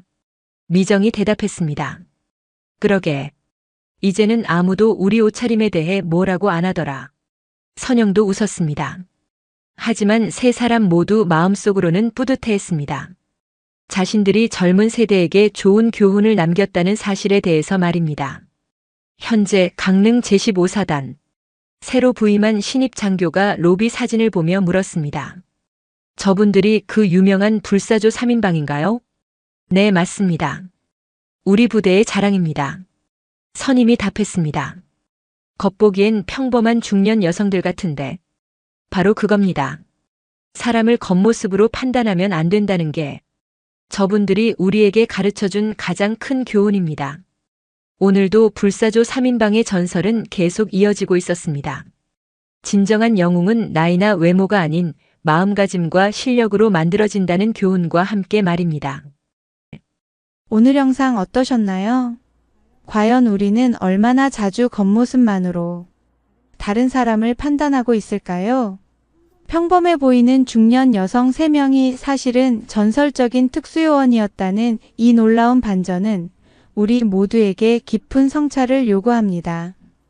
우리가 나이에 맞지 않는다며 비판하는 그 사람이 실제로는 우리보다 훨씬 뛰어난 능력을 가진 사람일 수도 있지 않을까요? 진정한 실력과 가치는 외모나 나이, 성별로 결정되는 것이 아니라 그 사람이 쌓아온 경험과 실력, 그리고 마음가짐에서 나오는 것입니다. 이 이야기는 우리에게 선입견을 버리고 모든 사람을 존중하며 진짜 중요한 것이 무엇인지 다시 한번 생각해보게 만드는 소중한 교훈을 전해줍니다. 끝까지 시청해주셔서 감사합니다. 야간 강화훈련 중 특수부대 여군의 낙하산 줄이 인위적으로 끊겼습니다. 도대체 누가 그녀를 죽이려 한 걸까요? 그날 밤 딸이 병원으로 실려가자 별셋 아버지가 헬기 세대를 띄웠는데요. 부대를 봉쇄한 그의 분노는 과연 어디까지 치닫게 될까요? 그리고 사건 뒤에 숨겨진 충격적인 진실은 무엇일까요? 사연 들으시고 이야기에 공감하셨다면 무료로 할 수 있는 가장 큰 응원, 구독과 좋아요 부탁드려요. 오늘 여러분에게 마음 따뜻한 일이 생길 거예요. 오늘 누가 죽을지 궁금하지 않나? 새벽 5시 30분 특전사 제3수색부대 훈련장에 강도현 중대장의 차가운 목소리가 울려 퍼졌습니다. 초여름의 선선한 바람이 불어오는 아침이었지만 그의 말 한마디에 공기가 얼어붙는 듯 했습니다. 특히 여자들 말이야. 오늘 강화 훈련에서 실수 한 번이면 땅바닥에서 영영 못 일어날 수도 있거든. 윤서진 중위는 동기들과 함께 앉아있던 벤치에서 천천히 일어났습니다. 그녀의 눈빛에는 분노보다는 차분한 결의가 서려 있었죠. 중대장님, 그런 식으로 협박하시면 안 되는 거 아닙니까? 서진의 목소리는 떨리지 않았습니다. 오히려 또렷하고 선명했죠. 주변에 있던 남자 부대원들이 숨을 죽이고 지켜봤습니다. 강도현이 부임한 지 불과 3개월, 이미 부대 전체가 그의 폭언과 차별에 질려 있었거든요. 협박이라니 윤서진 중위. 난 그냥 사실을 말한 거야. 여자가 남자만큼 할 수 있다고. 웃기는 소리 하지 말라고. 강도현이 비웃으며 서진에게 다가갔습니다. 키 180cm가 넘는 그의 압박감 있는 체구가 서진을 내려다봤죠. 서진은 165cm의 작은 키였지만 전혀 주눅 들지 않았습니다. 오히려 당당하게 맞서고 있었죠. 그럼 오늘 증명해 보시죠. 서진이 고개를 들어 강도현과 정면으로 시선을 맞췄습니다. 그녀의 아버지 윤철우 참모총장에게서 물려받은 단단한 의지가 눈빛에서 번득였죠. 강도현은 잠시 당황한 듯 표정이 굳어졌습니다. 좋아, 그런 배짱이면 오늘 특별히 더 높은 고도에서 뛰어봐. 다른 놈들보다 200m 더 올라가서. 문제 없습니다. 서진의 즉답에 주변 동기들이 걱정스러운 시선을 보냈습니다. 고도가 높을수록 위험하다는 것을 모르는 사람은 없었거든요. 이때 박준혁 조교가 급하게 서진에게 다가왔습니다. 서진아, 잠깐만. 내 낙하산 장비 한 번 더 점검해보자. 왜? 뭔가 이상한 게 있어? 그게 아무것도 아닐 수도 있는데 어젯밤에 장비 창고에서 이상한 소리가 났었거든. 혹시 모르니까. 박준혁의 목소리에는 묘한 긴장감이 섞여 있었습니다. 그는 평소보다 유독 서진을 걱정스럽게 바라보고 있었죠. 서진과 같은 기수로 입대한 그는 언제부턴가 서진에게 특별한 감정을 품고 있었거든요. 하지만 계급 차이와 부대 규율 때문에 감히 표현하지 못했습니다. 쓸데없는 소리 말고 그냥 진행해. 낙하산이 뭐 그렇게 복잡한가? 강도현이 짜증스럽게 손을 휘저었습니다. 하지만 중대장님, 안전점검은 기본 중의 기본입니다. 규정상. 조교, 내가 뭔데 내 훈련에 참견이야? 윤서진 중위가 그렇게 걱정되면 내가 대신 뛰어내려. 강도현의 말에 주변이 조용해졌습니다. 서진은 준혁을 향해 미소를 지었죠. 괜찮아, 준혁아. 나 벌써 몇 번째 강화 훈련인데. 지난달에도 완벽하게 착지했잖아. 서진의 강화 훈련 실력은 부대에서도 소문이 자자했습니다. 남자들보다도 정확한 착지, 빠른 낙하산 정리 속도로 여러 번 모범 사례로 소개되었거든요. 하지만 오늘만큼은 왜인지 마음이 편치 않았습니다. 하지만 서진의 마음 한편에는 설명할 수 없는 불안감이 스며들고 있었습니다. 지난밤 아버지와 통화했을 때의 일이 떠올랐거든요. 서진아, 요즘 부대 분위기는 어떠냐? 괜찮아요, 아버지.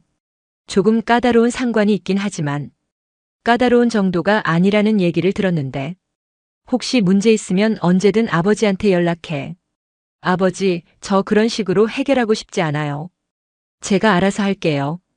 군인으로서 당당하게. 윤철우 참모총장의 목소리에는 평소와 다른 무게감이 있었습니다. 그는 이미 강도현에 대한 여러 보고를 받고 있었거든요. 특히 여군에 대한 차별과 폭언이 도를 넘어서고 있다는 내용이었죠. 하지만 딸이 스스로 해결하겠다고 하니 더 이상 간섭하지 않았습니다. 자, 그럼 오늘 강화 훈련 시작하자. 고도 1200m에서 야간 강화. 실전과 똑같은 조건이니까 각자 알아서 목숨 부지해. 강도현이 시계를 보며 말했습니다. 오전 6시 헬기 5대가 이미 활주로에서 대기하고 있었죠. 엔진 소리가 부대 전체에 울려 퍼졌습니다. 서진은 낙하산을 메고 헬기 쪽으로 걸어갔습니다. 15kg이 넘는 장비의 무게가 어깨에 묵직하게 느껴졌죠. 그녀의 뒤를 따라 동기들도 하나둘씩 움직였습니다. 하지만 모두의 표정이 평소와 달랐습니다. 강도현의 험악한 분위기 때문이었을까요? 아니면 다른 이유가 있었을까요? 서진아, 정말 괜찮겠어? 내가 내 장비 한 번 더 확인해 줄게. 준혁아, 그만해.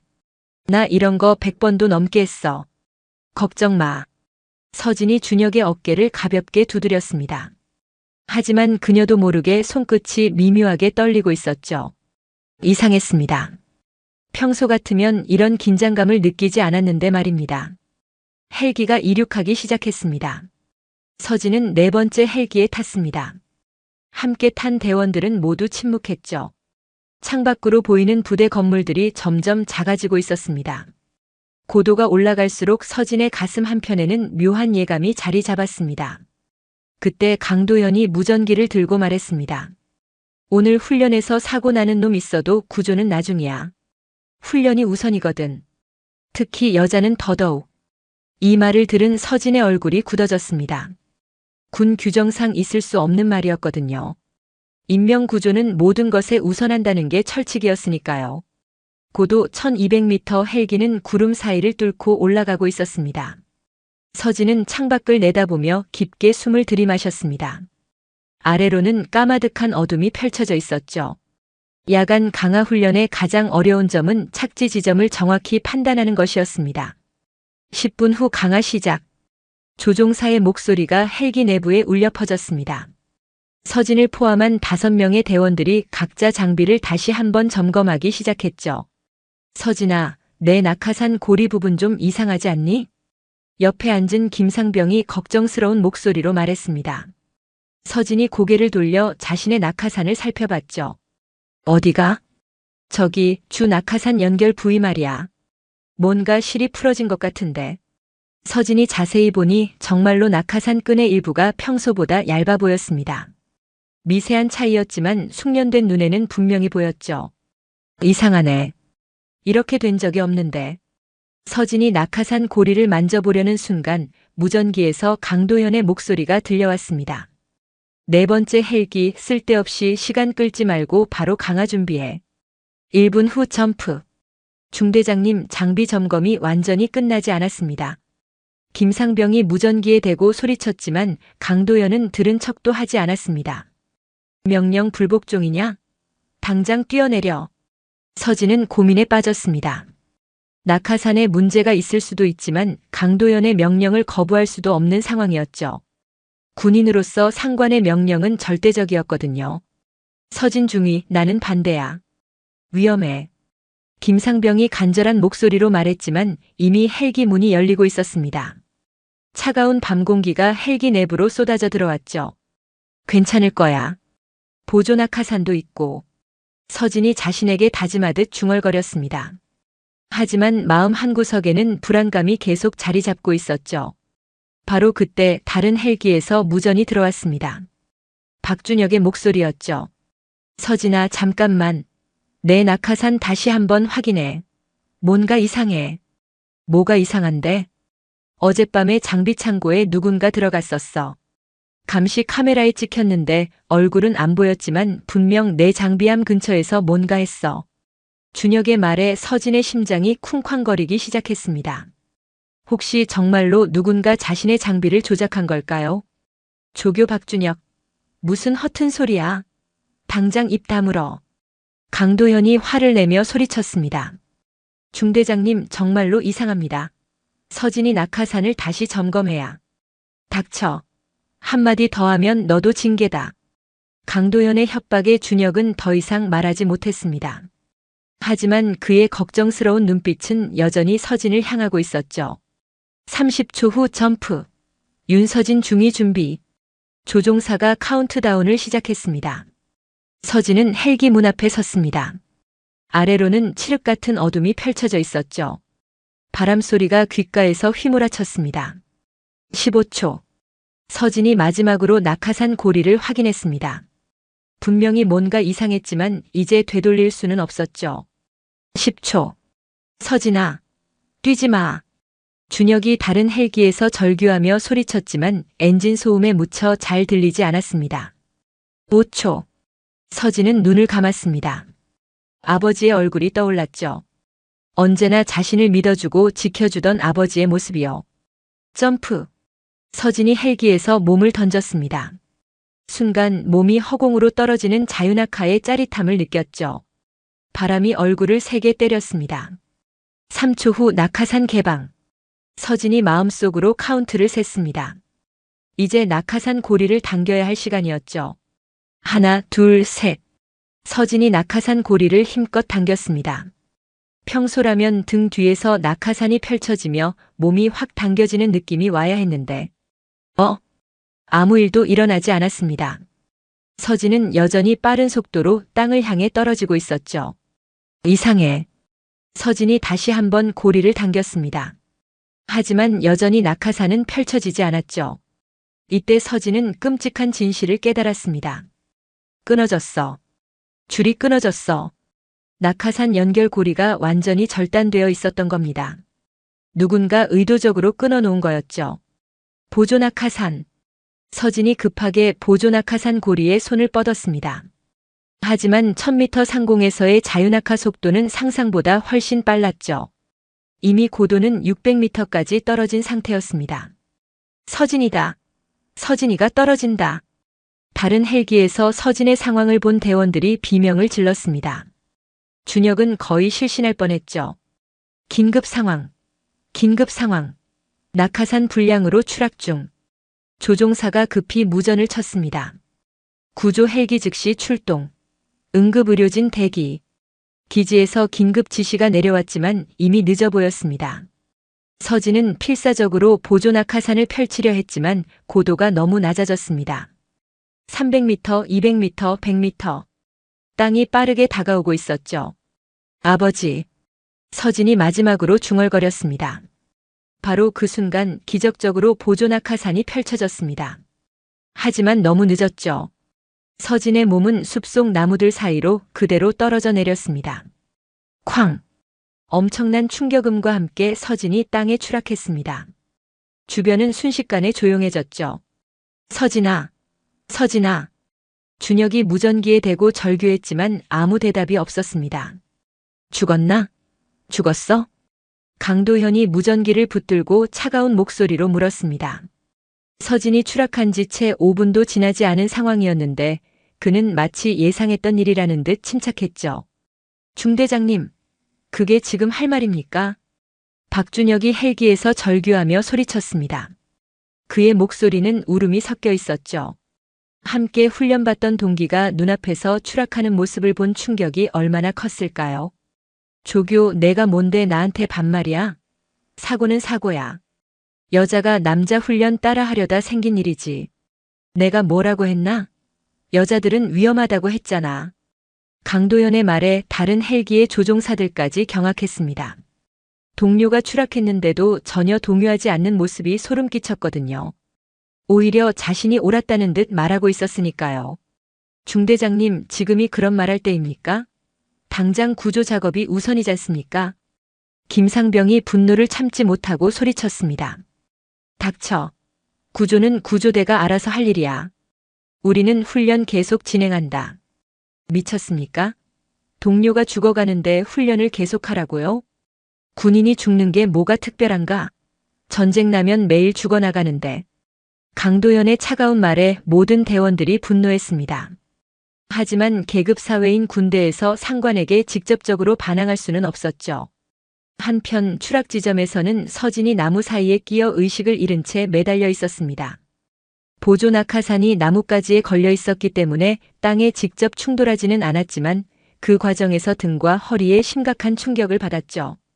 온몸에서 피가 흘러나오고 있었습니다. 아파. 서진이 희미하게 신음을 내뱉었습니다.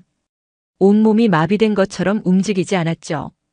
특히 허리 아래쪽 감각이 전혀 없었습니다. 손가락 하나 움직일 수 없는 상황이었어요. 누구 없어요. 살려주세요. 서진이 간신히 목소리를 짜냈습니다. 하지만 깊은 산속이라 아무도 들을 수 없었죠. 차가운 밤 공기가 상처난 몸을 파고들어 더욱 고통스러웠습니다. 아빠 도와줘.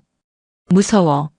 27살의 특전사 장교였지만 이 순간만큼은 그냥 아빠를 부르는 어린 딸일 뿐이었습니다.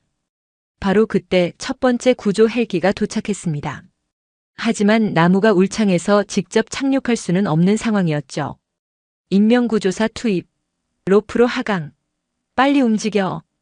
구조대원 2명이 로프를 타고 내려갔습니다. 서진을 발견한 순간 그들의 얼굴이 굳어졌죠.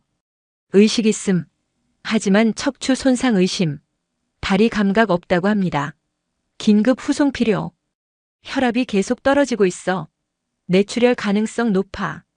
알겠다. 들것 준비. 최대한 조심해서 올려. 구조 작업이 진행되는 동안 특전사 기지에서는 긴급 보고가 올라가고 있었습니다. 부대장실은 아수라장이 되어 있었죠. 부대장님, 강화 훈련 중 사고 발생했습니다. 통신병이 떨리는 목소리로 보고했습니다. 사고? 어떤 사고? 설마 사망자가? 윤서진 중위가 낙하산 불량으로 추락했습니다. 현재 의식불명 상태로 병원 이송 중입니다. 부대장의 얼굴이 하얗게 변했습니다. 윤서진이라는 이름을 들은 순간 머릿속이 하얘졌거든요. 그녀의 아버지가 누군지 모르는 군인은 없었으니까요. 윤서진. 설마 그 윤서진? 참모총장님의? 윤철우 장군님의 딸? 네, 맞습니다. 바로 그 윤서진 중위입니다. 아니, 미쳤나? 어떻게 참모총장님 딸이 사고를 당해? 당장 참모총장님께 보고 올려. 아니, 내가 직접 전화드릴게. 부대장이 책상을 쾅 치며 소리쳤습니다. 30년 군 생활을 해오면서 이렇게 당황한 적은 처음이었죠. 부대장님, 그런데 강도현 중대장이 이상한 말을 하고 있습니다. 이상한 말이 뭐야? 여자가 남자 훈련 따라하려다 당한 일이라고, 예상했던 일이라고 하면서. 뭐? 그런 미친 소리를. 당장 강도현 중대장 부대 복귀 명령 내려. 그리고 입 다물게 해. 한편 국방부 참모총장실에서는 윤철우가 오후 회의를 준비하고 있었습니다. 딸이 오늘 강화 훈련을 한다고 했던 게 문득 떠올랐죠. 서진이는 잘하고 있겠지. 그 애는 항상 완벽하게 해내니까. 윤철우가 혼자 중얼거리던 순간 급보가 들어왔습니다. 참모실 문이 급하게 열리면서 김소령이 뛰어들어왔습니다. 참모총장님, 긴급 보고 들어왔습니다. 뭔 일인가? 그렇게 급하게 뛰어들어와서 특전사 제3수색부대에서 강화 훈련 중 사고가. 큰일 났습니다. 참모실 김소령의 목소리가 떨리고 있었습니다. 20년간 군 복무를 해온 그였지만 이런 보고를 해본 적은 없었거든요. 사고? 누구 사고? 설마 사망자가 나온 건 아니겠지? 윤서진 중위가 낙하산 불량으로 추락했습니다. 현재 응급실로 이송 중이고 척추 손상이 심각하다고 합니다. 그 순간 윤철우의 손에서 서류가 떨어졌습니다. 55년 동안 살아오면서 6.25 전쟁 참전 용사였던 아버지의 피를 이어받아 수많은 위기를 극복해온 그였지만 이 순간만큼은 완전히 무너져 내렸죠. 뭐라고? 서진이가? 내 딸이? 네. 의식은 있지만 하반신 마비 가능성이 높다고 합니다. 지금 응급수술 준비 중입니다. 윤철우의 얼굴에서 핏기가 완전히 사라졌습니다. 그리고 곧 분노가 치밀어 올랐죠. 그의 눈빛이 차가워지기 시작했습니다. 낙하산 불량이라고? 그럴 리가 없어. 서진이는 장비 점검을 완벽하게 하는 애야. 누가 뭔 짓을 한 거야. 하지만 현장 보고에 따르면 단순 사고라고. 단순 사고라고? 개소리하지 마. 30년 군 복무하면서 이런 일이 그냥 일어나는 걸 본 적이 있나? 윤철우가 일어서며 소리쳤습니다. 참모총장실 전체가 진동했죠. 김소령, 당장 헬기 준비해. 내가 직접 간다. 참모총장님, 진정하시고 차근차근. 진정하라고? 내 딸이 죽어가는데 진정하라고. 누군가 내 딸을 건드린 거야. 그놈들을 찾아서 반드시 처단할 거야. 윤철우의 목소리가 참모총장실을 진동시켰습니다. 그의 분노는 단순한 아버지의 마음이 아니었죠. 30년간 군 복무를 해온 직감으로 이 사고가 단순한 불의의 사고가 아니라는 것을 알고 있었거든요. 증거를 없애버려. 당장. 특전사 제3수색부대 부대장 김대령이 책상을 내리치며 소리쳤습니다. 서진의 사고 소식이 전해진 지 불과 30분 만에 부대는 완전히 아수라장이 되어 있었죠. 부대장님, 하지만 군 수사단이 이미 출발했다고 합니다. 작전 참모가 급하게 보고했습니다. 그럼 더 빨리 움직여야지. 낙하산 잔해부터 회수하고 CCTV 영상도 모두 삭제해. 이건 단순 사고야, 알겠나? 하지만 부대장님, 이건 뭐야? 참모총장님 딸이 우리 부대에서 사고 나면 우리가 어떻게 되는지 몰라. 모든 책임을 우리가 져야 한다고. 김대령의 목소리는 공포에 떨리고 있었습니다. 30년 군 복무 끝에 얻은 부대장 자리를 잃을 수도 있다는 생각에 이성을 잃어가고 있었죠. 바로 그때 강도현이 훈련에서 돌아왔습니다. 다른 대원들은 모두 충격에 빠져 있는 반면 그만큼은 여전히 냉정했죠. 중대장, 정확히 뭐가 일어난 거야? 낙하산 고장으로 추락했습니다. 완전히 예상 밖의 사고였죠. 강도현이 담담하게 대답했습니다. 마치 미리 준비된 답변처럼 말이에요. 예상 밖이라고? 너 방금 전에는 여자가 훈련 따라 하려다 당한 일이라고 했잖아. 박준혁이 분노를 참지 못하고 소리쳤습니다. 조교 박준혁, 내가 지금 뭐 하는 거야? 상관에게 대드는 거야? 김 부대장이 준혁을 향해 소리쳤습니다. 부대장님, 이건 명백히 이상해요. 서진이 낙하산을 제가 어제 점검했는데 아무 이상이 없었거든요. 그러니까 내가 점검을 제대로 안 한 거 아니야? 결국 내 책임이네. 강도현이 비웃으며 말했습니다. 뭐라고요? 제가 언제? 아니면 내가 일부러 그랬나? 윤서진 중이 좋아한다며? 질투해서 그런 거 아니야? 강도현의 말에 준혁이 완전히 분노했습니다. 이 개자식이. 준혁이 강도현에게 달려들려는 순간 다른 부대원들이 말렸습니다. 준혁아, 진정해. 진정하라고요? 서진이가 죽어가는데. 그런데 저놈은 뭐야? 마치 계획이라도 있었다는 듯이. 바로 그때 부대 정문에서 큰 소란이 일어났습니다. 군 수사단 차량 3대가 부대로 들어오고 있었거든요. 군 수사단 도착했습니다. 김소령을 비롯한 수사관들이 부대로 들어왔습니다. 그들의 표정은 예사롭지 않았죠. 김대령 부대장님, 군 수사단 김소령입니다. 낙하산 사고건으로 왔습니다. 아, 네. 수고하셨습니다. 하지만 단순한 장비 불량 사고라서 그건 저희가 판단할 일입니다. 일단 사고 현장과 관련 증거품을 모두 확보하겠습니다. 김소령의 단호한 목소리에 김 부대장의 얼굴이 굳어졌습니다. 증거품이라니 뭔 증거품이 있다고. 낙하산 잔해부터 시작해서 CCTV 영상, 그리고 관련자들 진술까지 모든 것을 조사하겠습니다. 하지만 이미 증거는 다 정리했는데. 정리했다고요? 누가 증거를 정리하라고 했습니까? 김소령의 날카로운 질문에 김 부대장이 당황했습니다. 한편 추락 현장에서는 수사관들이 낙하산 잔해를 수거하고 있었습니다. 그리고 충격적인 발견을 하게 되죠. 이거 보세요. 낙하산 줄이 자연스럽게 끊어진 게 아니에요. 현장 감식관이 소리쳤습니다. 뭐라고요? 칼로 베인 흔적이 뚜렷해요. 누군가 의도적으로 절단한 겁니다. 이 소식이 김소령에게 전해지자 그의 표정이 완전히 변했습니다. 이건 사고가 아니라 고의적인 살인미수야.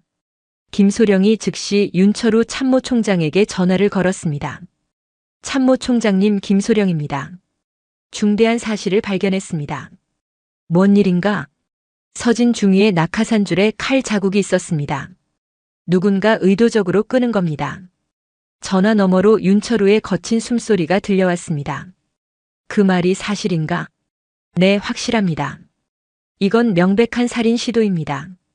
좋아. 그럼 이제 장난이 아니네. 윤철우의 목소리가 차갑게 변했습니다. 김소령, 지금 부대 상황은 어떤가? 부대장이 증거 은폐를 시도했고 강도현 중대장의 행동도 매우 수상합니다. 증거 은폐라고? 그놈들이 감히. 윤철우의 분노가 폭발했습니다. 참모총장님, 하지만 강 중대장이 증거를 빼돌리려 하고 있습니다. 그럴 시간을 주면 안 되지.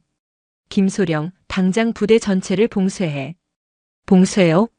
아무도 들어오거나 나가지 못하게 해. 헌병대에 연락해서 부대 경계선 완전 차단. 알겠습니다. 그리고 김소령. 네, 참모총장님. 내 딸 건드린 놈들 오늘 끝을 보자. 설사 그놈이 누구든 상관없이. 윤철우가 전화를 끊고 참모에게 명령했습니다. 헬기 3대 즉시 출동 준비. 무장 헬기 2대, 수송 헬기 1대. 참모총장님, 무장 헬기까지는 너무. 내 딸을 죽이려 한 놈들한테 예의를 지킬 이유가 있나? 헌병 1개 중대도 동행시켜. 참모총장실이 완전히 전투태세로 돌입했습니다. 한편 특전사 부대에서는 김소령이 봉쇄 명령을 내렸습니다. 지금부터 이 부대는 완전 봉쇄입니다. 누구도 출입 금지. 무슨 권한으로 우리 부대를 봉쇄해요? 김 부대장이 항의했습니다. 참모총장 직접 명령입니다. 거부하시겠어요? 김소령의 말에 김 부대장은 더 이상 말할 수 없었습니다. 강도현 중대장, 당신도 조사 대상입니다. 어디 가지 말고 대기하세요. 저요? 저는 그냥 훈련을 지휘한 것뿐인데. 그냥 훈련이라고요? 부하의 안전을 고려하지 않고 강행한 훈련 말이에요. 김소령의 날카로운 추궁에 강도현이 당황하기 시작했습니다. 그건 군인이라면 위험을 감수해야죠. 위험 감수와 고의적 살해 시도는 다른 문제입니다. 바로 그때 하늘에서 헬기 소리가 들려왔습니다. 윤철우 참모총장이 직접 오고 있었던 거죠. 참모총장님이 오신다. 부대 전체가 긴장했습니다. 과연 무슨 일이? 하늘에서 들려오는 헬기 소리가 점점 가까워지고 있었습니다. 부대 전체가 숨을 죽이고 있는 가운데 박준혁이 갑자기 김소령에게 다가왔습니다. 소령님, 저한테 할 말이 있습니다. 준혁의 목소리는 떨리고 있었습니다. 그의 얼굴은 창백했고 손도 부들부들 떨리고 있었죠. 뭔 말이야? 서진이 사고. 그게 제 잘못입니다. 준혁의 고백에 주변 사람들이 모두 놀랐습니다. 내 잘못이라고? 무슨 소리야? 제가 서진이 낙하산을 바꿔놨습니다. 순간 부대 전체가 조용해졌습니다. 강도현의 얼굴이 하얗게 변했죠. 박준혁, 내가 지금 무슨 헛소리를 하는 거야? 강도현이 다급하게 소리쳤습니다. 헛소리가 아닙니다. 강도현 중대장이 저를 협박했습니다. 서진이 낙하산줄을 끊으라고. 이 미친놈이. 언제 내가 그런 소리를. 강도현이 준혁에게 달려들려 했지만 수사관들이 막았습니다. 박준혁, 정확히 뭐가 일어났는지 말해봐. 김소령이 준혁에게 다가갔습니다. 3일 전이었습니다. 강 중대장이 저를 따로 불러서 윤서진을 없애야 한다고 했습니다. 없앤다고? 네. 여자가 특전사에 있으면 안 된다고 본보기를 보여야 한다고 했습니다. 준혁의 목소리에는 절망이 섞여 있었습니다. 그래서? 처음에는 거절했습니다. 하지만 강 중대장이 제 여동생 사진을 보여주면서 동생도 군무원으로 일하고 있는데 사고 날 수 있다고 협박했습니다. 협박을 했다고? 네. 서진이 낙하산을 조작하지 않으면 제 가족들에게 해를 끼치겠다고 했습니다. 저는 어떻게 해야 할지 몰랐습니다. 준혁이 무릎을 꿇으며 울기 시작했습니다. 개소리하지 마. 내가 언제 그런 말을 했다고. 강도현이 부정했지만 이미 모든 사람들의 시선이 그에게 집중되어 있었습니다. 증거가 있습니다. 준혁이 휴대폰을 꺼냈습니다. 강 중대장이 협박할 때 녹음했습니다. 뭐? 준혁이 휴대폰의 재생 버튼을 눌렀습니다. 스피커에서 강도현의 목소리가 흘러나왔죠. 박준혁, 윤서진 그년 때문에 우리 부대 분위기가 엉망이야. 여자가 남자들 사이에서 설쳐대니까. 중대장님 그런 식으로 말씀하시면. 닥쳐. 내가 낙하산줄을 살짝 건드려. 죽지는 않을 정도로만. 그냥 다치게만 해서 전속시키면 돼. 그건 안 됩니다. 죽을 수도 있잖아요. 그럼 내 여동생이 대신 죽던지. 선택해봐. 녹음이 재생되자 부대 전체가 충격에 빠졌습니다. 강도현의 얼굴이 새하얗게 변했죠.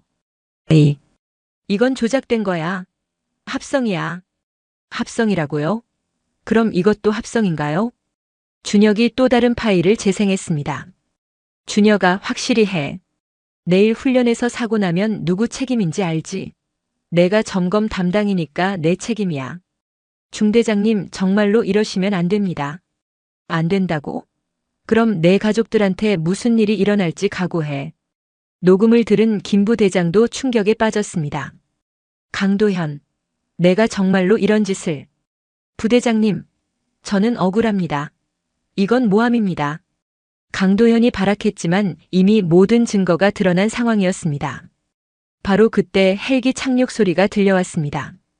윤철우 참모총장이 도착한 것이었죠. 무장 헬기 2대와 수송 헬기 1대가 부대 활주로에 착륙했습니다. 참모총장님 도착. 부대 전체가 긴장했습니다. 헬기에서 내린 윤철우의 표정은 평소와 완전히 달랐습니다. 냉혹함이 그의 얼굴 전체를 덮고 있었죠. 윤철우와 함께 헌병 30명이 부대로 들어왔습니다. 완전 무장을 한 채로 말이에요. 김소령 상황 보고해. 참모총장님 범인을 찾았습니다. 김소령이 강도현을 가리켰습니다. 강도현 중대장이 박준혁 조교를 협박해서 서진 중위의 낙하산을 조작하게 했습니다. 윤철우가 강도현을 바라봤습니다. 그의 눈빛에는 살기가 서려 있었죠. 강도현. 네. 참모총장님. 내 딸을 죽이려 했다는 게 사실인가? 아닙니다. 저는 그런 짓 안 했습니다. 오해입니다. 강도현이 필사적으로 부정했습니다. 오해라고? 녹음까지 있는데? 윤철우가 한 걸음 강도현에게 다가갔습니다. 참모총장님, 정말로 억울합니다.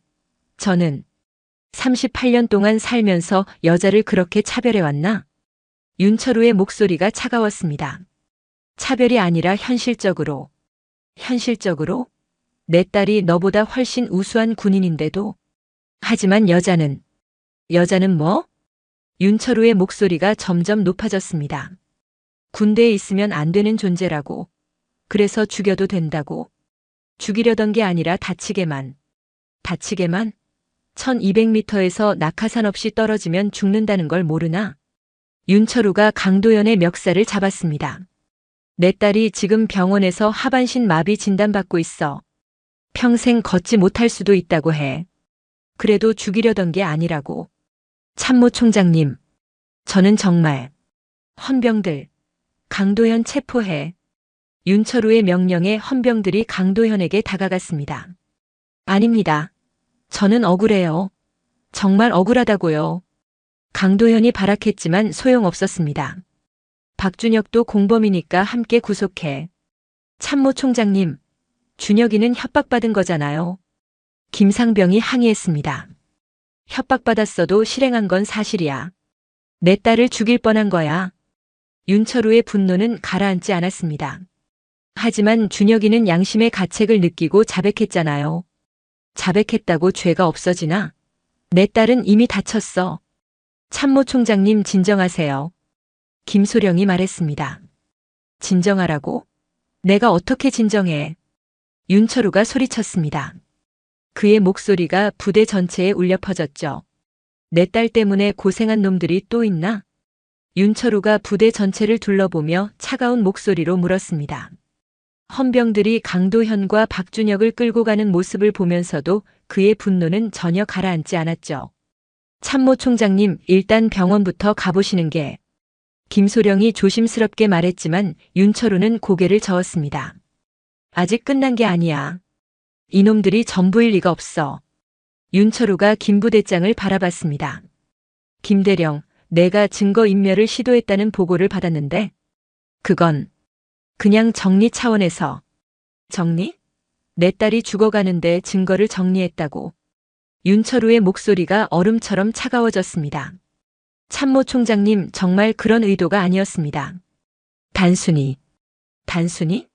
30년 군 복무했는데 증거인멸이 뭔지 모르겠나? 김 부대장의 얼굴이 하얗게 변했습니다. 부대장 해임. 당장 계급장 떼고 대기해. 참모총장님, 그건 너무. 내 딸 죽일 뻔한 놈들을 비호한 게 너무하지, 처벌이 너무한 게 아니야. 윤철우가 소리치자 부대 전체가 긴장했습니다. 바로 그때 윤철우의 휴대폰이 울렸습니다. 병원에서 걸려온 전화였죠. 여보세요? 참모총장님, 응급의학과 의사입니다. 서진 중위 상태가 어떻게 됐나? 일단 생명에는 지장이 없습니다만 척추 2번과 3번이 압박골절되었고.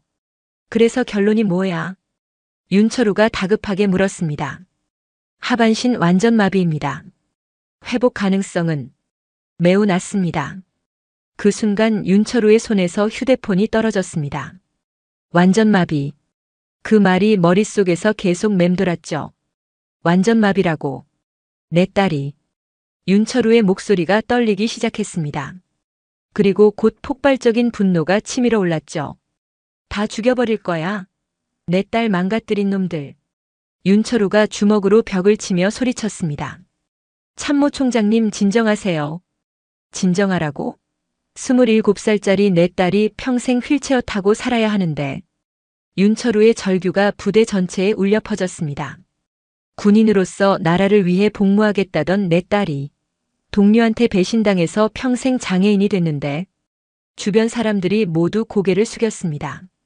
참모 총장의 분노와 절망이 얼마나 클지 상상할 수 있었거든요. 김소령 수사 범위 확대해. 이놈들 뒤에 또 누가 있는지 다 파헤쳐. 네, 알겠습니다. 그리고 강도현 신상정보 다 조사해. 가족관계, 인맥, 재산 상태까지 모든 걸 다 파헤쳐. 윤철우의 복수심이 불타오르고 있었습니다. 바로 그때 또 다른 진실이 밝혀지기 시작했습니다. 김소령이 강도현의 개인용품을 수색하던 중 이상한 것을 발견한 거죠. 참모 총장님, 이것 좀 보세요. 김소령이 강도현의 휴대폰에서 발견한 메시지를 보여줬습니다. 누구한테서 온 메시지야? 익명 번호입니다. 하지만 내용이. 김소령이 메시지를 읽어줬습니다. 윤서진 제거 성공 시 1억. 실패 시 내가 죽는다. 선택해라. 뭐라고? 윤철우의 얼굴이 더욱 굳어졌습니다. 병원 이송까지는 성공. 하지만 살아있음. 추가 지시 대기 중. 강도현이 보낸 답장 메시지였습니다. 이 개자식이 돈 받고 내 딸을 죽이려 했어. 윤철우가 분노로 떨었습니다. 그런데 참모 총장님, 더 큰 문제가 있습니다. 더 큰 문제? 이 익명번호 추적해보니까 군 내부에서 발신된 겁니다. 군 내부? 네. 그것도 꽤 높은 계급의 누군가가 관련되어 있을 가능성이 높습니다. 윤철우의 눈빛이 더욱 차가워졌습니다. 누가 감히 내 딸을 건드린 거야? 아직 정확한 신원은 파악 못했지만 분명 배우가 있습니다. 좋아. 그럼 끝까지 파헤쳐보자. 그놈이 누구든 상관없이. 윤철우가 김소령에게 지시했습니다. 모든 통화 기록 분석하고 강도현과 접촉한 모든 사람들 조사해. 돈이 어디서 왔는지도 추적해. 네, 바로 시작하겠습니다. 한편 구속된 강도현은 헌병대에서 계속 발악하고 있었습니다. 나만 나쁜 놈이냐? 뒤에서 지시한 놈이 따로 있다고. 그럼 누가 지시했는지 말해봐. 수사관이 물었습니다. 그걸 말하면 내가 죽어. 그놈들은 진짜 위험한 놈들이야. 누군데? 군 고위층이야. 윤서진을 제거하라는 명령을 받았다고. 강도현의 고백이 수사관들을 놀라게 했습니다. 고위층이라니 누구 말이야? 모르겠어. 중간에 누가 전달해줬는데 그냥 별이 많은 누군가라고만. 별이 많다고? 장군급이라는 소리야? 그런 것 같았어. 하지만 직접 만난 적은 없어. 수사관이 즉시 윤철우에게 보고했습니다. 참모 총장님, 강도현이 추가 진술을 했습니다. 뭐라고 하던가? 배후에 장군급 고위층이 있다고 합니다. 윤철우의 표정이 완전히 변했습니다. 단순한 개인적 원한이 아니라 조직적인 범죄라는 뜻이었거든요. 장군급이라고? 네. 하지만 정확한 신원은 모른다고 합니다. 그럼 내가 직접 만나봐야겠네. 윤철우가 일어섰습니다. 참모 총장님, 강도현과 직접 대면하겠어. 그놈 입을 열게 하겠어. 윤철우의 눈빛에 살기가 서렸습니다. 하지만 그건 절차상. 절차? 내 딸 죽이려 한 놈들한테 무슨 절차를 지켜. 윤철우가 소리쳤습니다. 지금 당장 헌병대로 가자. 그놈들 입을 하나하나 열게 만들 거야. 참모 총장의 분노는 더 이상 막을 수 없었습니다. 과연 누가 윤서진을 제거하라고 명령한 것일까요? 헌병대 조사실. 차가운 형광등 불빛 아래 강도현이 수갑을 찬 채 앉아 있었습니다. 그의 얼굴은 이미 절망으로 일그러져 있었죠. 문이 열리면서 윤철우가 들어왔습니다. 참모 총장의 위압감이 좁은 조사실을 가득 채웠습니다. 강도현. 윤철우의 목소리는 얼음보다 차가웠습니다. 참모 총장님. 강도현이 떨리는 목소리로 대답했습니다. 내 딸을 죽이려 한 이유가 뭐야? 그건 그냥 돈 때문이야? 아니면 여자가 싫어서야? 윤철우가 강도현 앞에 앉았습니다. 두 사람의 거리는 불과 1미터였죠. 둘 다예요. 돈도 필요했고 솔직히 여자가 특전사에 있는 것도 싫었어요. 여자가 싫다고 해서 죽여도 되나? 죽이려던 게 아니라 다치게만 하려고. 1200m에서 낙하산 없이 떨어지면 죽는다는 걸 모르나 이 개자식아. 윤철우가 책상을 내리쳤습니다. 우리 서진이가 지금 하반신 완전 마비야. 27살짜리가 평생 휠체어 타고 살아야 해. 죄송합니다. 정말 죄송해요. 강도현이 고개를 숙였지만 윤철우의 분노는 더욱 커졌습니다. 죄송하다고? 그걸로 끝이야? 그럼 어떻게 하라고요? 강도현이 갑자기 소리쳤습니다. 저도 억지로 한 거예요. 뒤에서 명령한 놈이 따로 있다고요. 그럼 그놈이 누군지 말해봐. 말하면 저 죽어요. 그놈들은 진짜 무서운 놈들이에요. 내가 더 무섭다는 걸 아직도 모르나? 윤철우가 강도현의 멱살을 잡았습니다. 내 딸 건드린 놈들 내가 전부 찾아낼 거야. 그놈이 누구든 상관없이. 참모총장님, 정말 모르겠어요. 중간 단계를 거쳐서 명령이 왔거든요. 중간 단계? 네. 직접 만난 적은 없어요. 그냥 누군가가 전화로. 바로 그때 조사실 문이 열렸습니다. 김소령이 급하게 들어왔죠. 참모총장님, 중대한 사실을 발견했습니다. 뭔 일인가? 강도현의 계좌에 입금된 돈, 출처를 추적했습니다. 김소령이 서류를 내밀었습니다. 돈이 어디서 온 거야? 국방부 비자금입니다. 윤철우의 표정이 굳어졌습니다. 국방부 비자금이라고? 네. 그것도 아주 높은 레벨에서 관리되는 비자금이에요. 접근할 수 있는 사람이 극히 제한되어 있습니다. 누가 접근할 수 있는데? 차관급 이상만 가능합니다. 윤철우의 눈빛이 차가워졌습니다. 차관급이라면 자신과 같은 레벨이거나 더 높은 사람이라는 뜻이었거든요. 김소령, 최근에 비자금에 접근한 사람 명단 구해와. 이미 구했습니다. 김소령이 또 다른 서류를 건넸습니다. 최근 3개월간 5명이 접근했습니다. 국방부 차관, 육군 참모차장, 그리고 김소령이 말을 멈췄습니다. 그리고 누구야?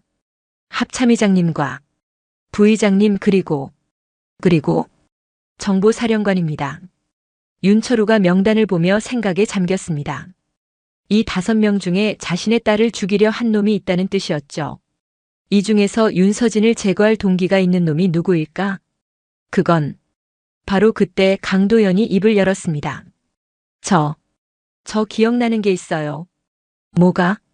전화로 명령 받을 때 뒤에서 들린 소리가. 무슨 소리? 골프 치는 소리였어요. 골프공 치는 소리가 계속 들렸거든요. 윤철우와 김소령이 서로를 바라봤습니다. 골프라고? 네. 그리고 누군가 장관님이라고 부르는 소리도 들렸어요. 장관님? 윤철우의 머릿속에서 한 사람이 떠올랐습니다. 국방부 차관 중에서 골프를 자주 치고 최근 자신과 갈등이 있었던 사람이 있었거든요. 설마 차동혁 차관? 차동혁이 누군데? 김소령이 물었습니다. 국방부 정책실장에서 차관으로 승진한 놈이야. 최근에 나하고 군 여성 정책 때문에 크게 싸웠어. 어떤 싸움이었습니까? 그놈이 여군 특전사 배치를 반대했거든.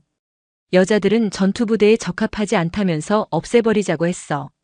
윤철우의 목소리가 점점 거칠어졌습니다. 그래서 내가 반대했더니 나중에 보자고 그러더라고. 그럼 차동혁 차관이 배후일 가능성이 높군요. 김소령, 당장 차동혁 소환해. 하지만 차관을 소환하는 건 절차상. 절차 따위는 집어치워. 내 딸 죽이려 한 놈한테 무슨 절차를 지켜. 윤철우가 소리쳤습니다. 참모총장님 진정하세요. 일단 증거부터 더 확보해야. 증거? 이미 충분해. 윤철우가 휴대폰을 꺼냈습니다. 내가 직접 그놈한테 전화할 거야. 참모총장님. 김소령이 만류했지만 이미 늦었습니다. 윤철우가 차동혁에게 전화를 걸었거든요. 차관님 윤철우입니다. 전화 너머로 차동혁의 목소리가 들려왔습니다. 참모총장님 무슨 일로 늦은 시간에? 우리 서진이 일로 통화 좀 하죠. 서진이요? 무슨 일인가요? 오늘 낙하산 사고 나서 하반신 마비됐거든요. 어머 그런 일이. 정말 안타깝네요. 차동혁의 목소리에는 전혀 놀라는 기색이 없었습니다. 마치 이미 알고 있었다는 듯이 말이에요. 안타깝다고요? 그게 차관님 반응이에요? 그럼 어떻게 반응하라고요? 최소한 놀라는 척이라도 해야 하는 거 아닙니까? 뭔 소리죠? 이미 알고 계셨죠? 우리 서진이 사고 날 거라는 걸. 전화 너머가 잠시 조용해졌습니다.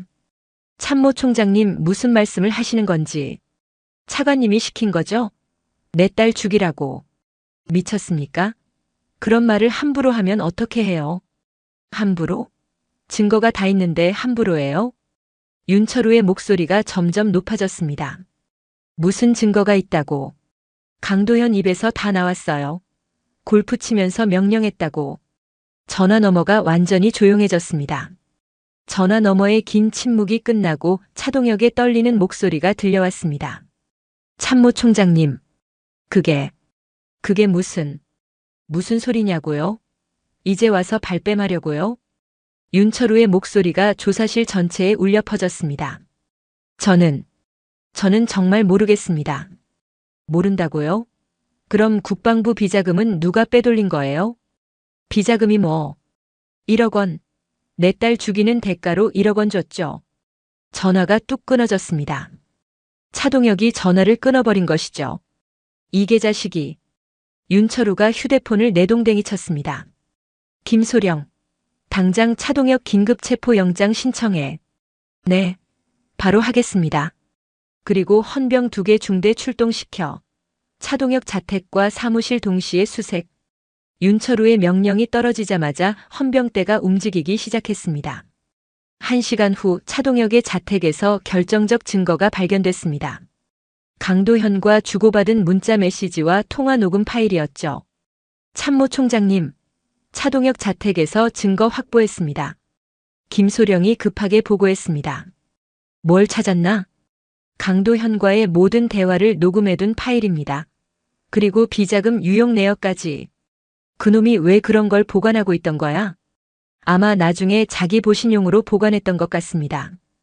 윤철우가 녹음 파일을 들어보니 차동혁의 음성이 선명하게 들렸습니다. 윤서진 그 계집 때문에 여군 정책이 엉망이야. 없애버려야 해. 하지만 차관님, 그건 너무 뭐가? 돈 줄 테니까 확실히 해. 죽이지는 말고 불구로만 만들어. 알겠습니다. 녹음을 들은 윤철우의 분노가 극에 달했습니다. 불구로 만들라고? 내 딸을. 이놈들을 다 잡아들여. 한 놈도 빠뜨리지 말고. 그날 밤 차동혁과 그의 부하들이 모두 체포됐습니다. 30년간 계획해온 그들의 음모가 마침내 무너진 것이죠. 3개월 후 국군 서울병원 재활치료실. 윤서진이 휠체어에 앉아 재활운동을 하고 있었습니다. 처음에는 절망에 빠져있던 그녀였지만 이제는 조금씩 희망을 되찾고 있었죠. 서진아, 오늘 재활운동은 어때? 윤철우가 병실로 들어왔습니다. 아빠, 오늘은 좀 나아졌어요. 발가락이 조금 움직이는 것 같아요. 서진의 목소리에 희망이 섞여 있었습니다. 정말? 의사 선생님은 뭐라고 하시던? 기적이 일어나고 있다고 해요. 완전 회복까지는 시간이 걸리겠지만 불가능하지는 않다고요. 윤철우의 눈가에 눈물이 맺혔습니다. 다행이다. 정말 다행이야. 아빠, 그런데 저 군대 그만둘까요? 서진이 조심스럽게 물었습니다. 그만둔다고?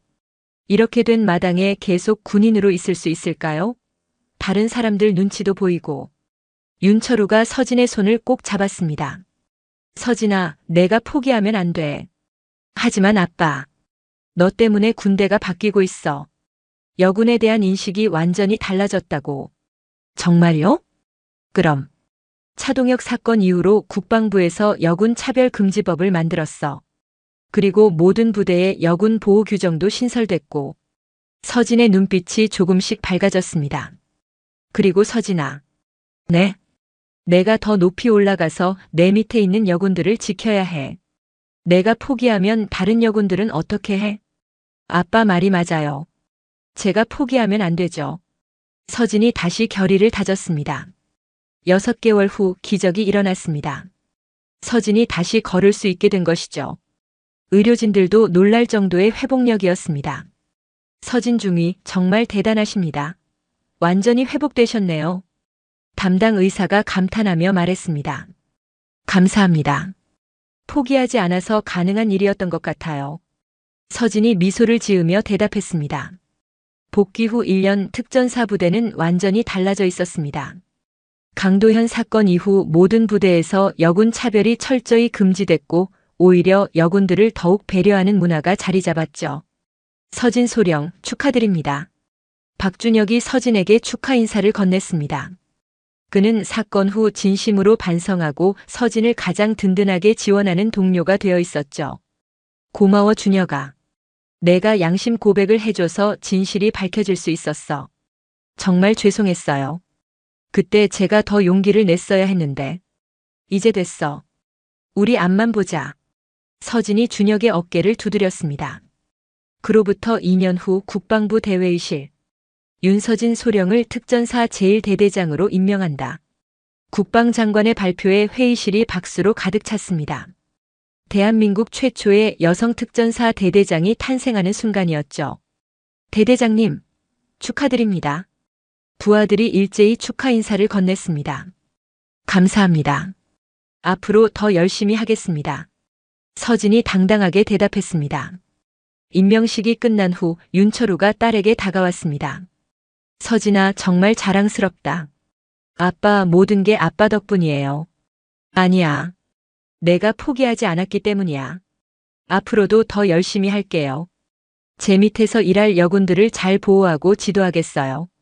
그래, 그게 바로 내 역할이야. 윤철우가 딸을 자랑스럽게 바라봤습니다. 서진의 사무실 벽에는 액자 하나가 걸려 있었습니다. 포기하지 않는 자에게는 기적이 온다라는 문구와 함께 낙하산 사고 당시 찍은 사진이 있었죠. 그것은 서진에게 언제나 초심을 잃지 않게 해주는 소중한 기념품이었습니다. 대대장님, 오늘도 훈련 나가시나요? 부관이 물었습니다. 그럼요. 군인이 훈련하지 않으면 뭐겠어요? 서진이 밝게 웃으며 대답했습니다. 그리고 서진은 오늘도 부하들과 함께 훈련장으로 향했습니다.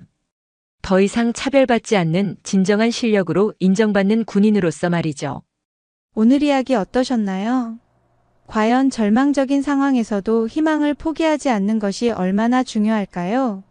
하반신 마비 진단을 받은 윤서진이 재활치료를 통해 기적적으로 회복하며 대한민국 최초 여성 특전사 대대장이 된 것처럼 어떤 시련도 굴복하지 않는 의지가 있다면 반드시 극복할 수 있습니다. 그렇다면 부모의 사랑은 어디까지 확장될 수 있을까요? 별세 참모총장이라는 최고위직에서도 딸을 위해 모든 것을 걸고 진실을 밝혀낸 윤철우의 모습은 진정한 부모의 사랑이 무엇인지 보여줍니다.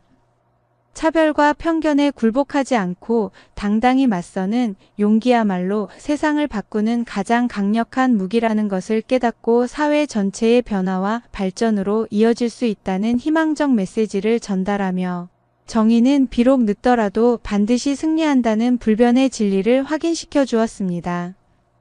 오늘이 교훈이었습니다. 감사합니다.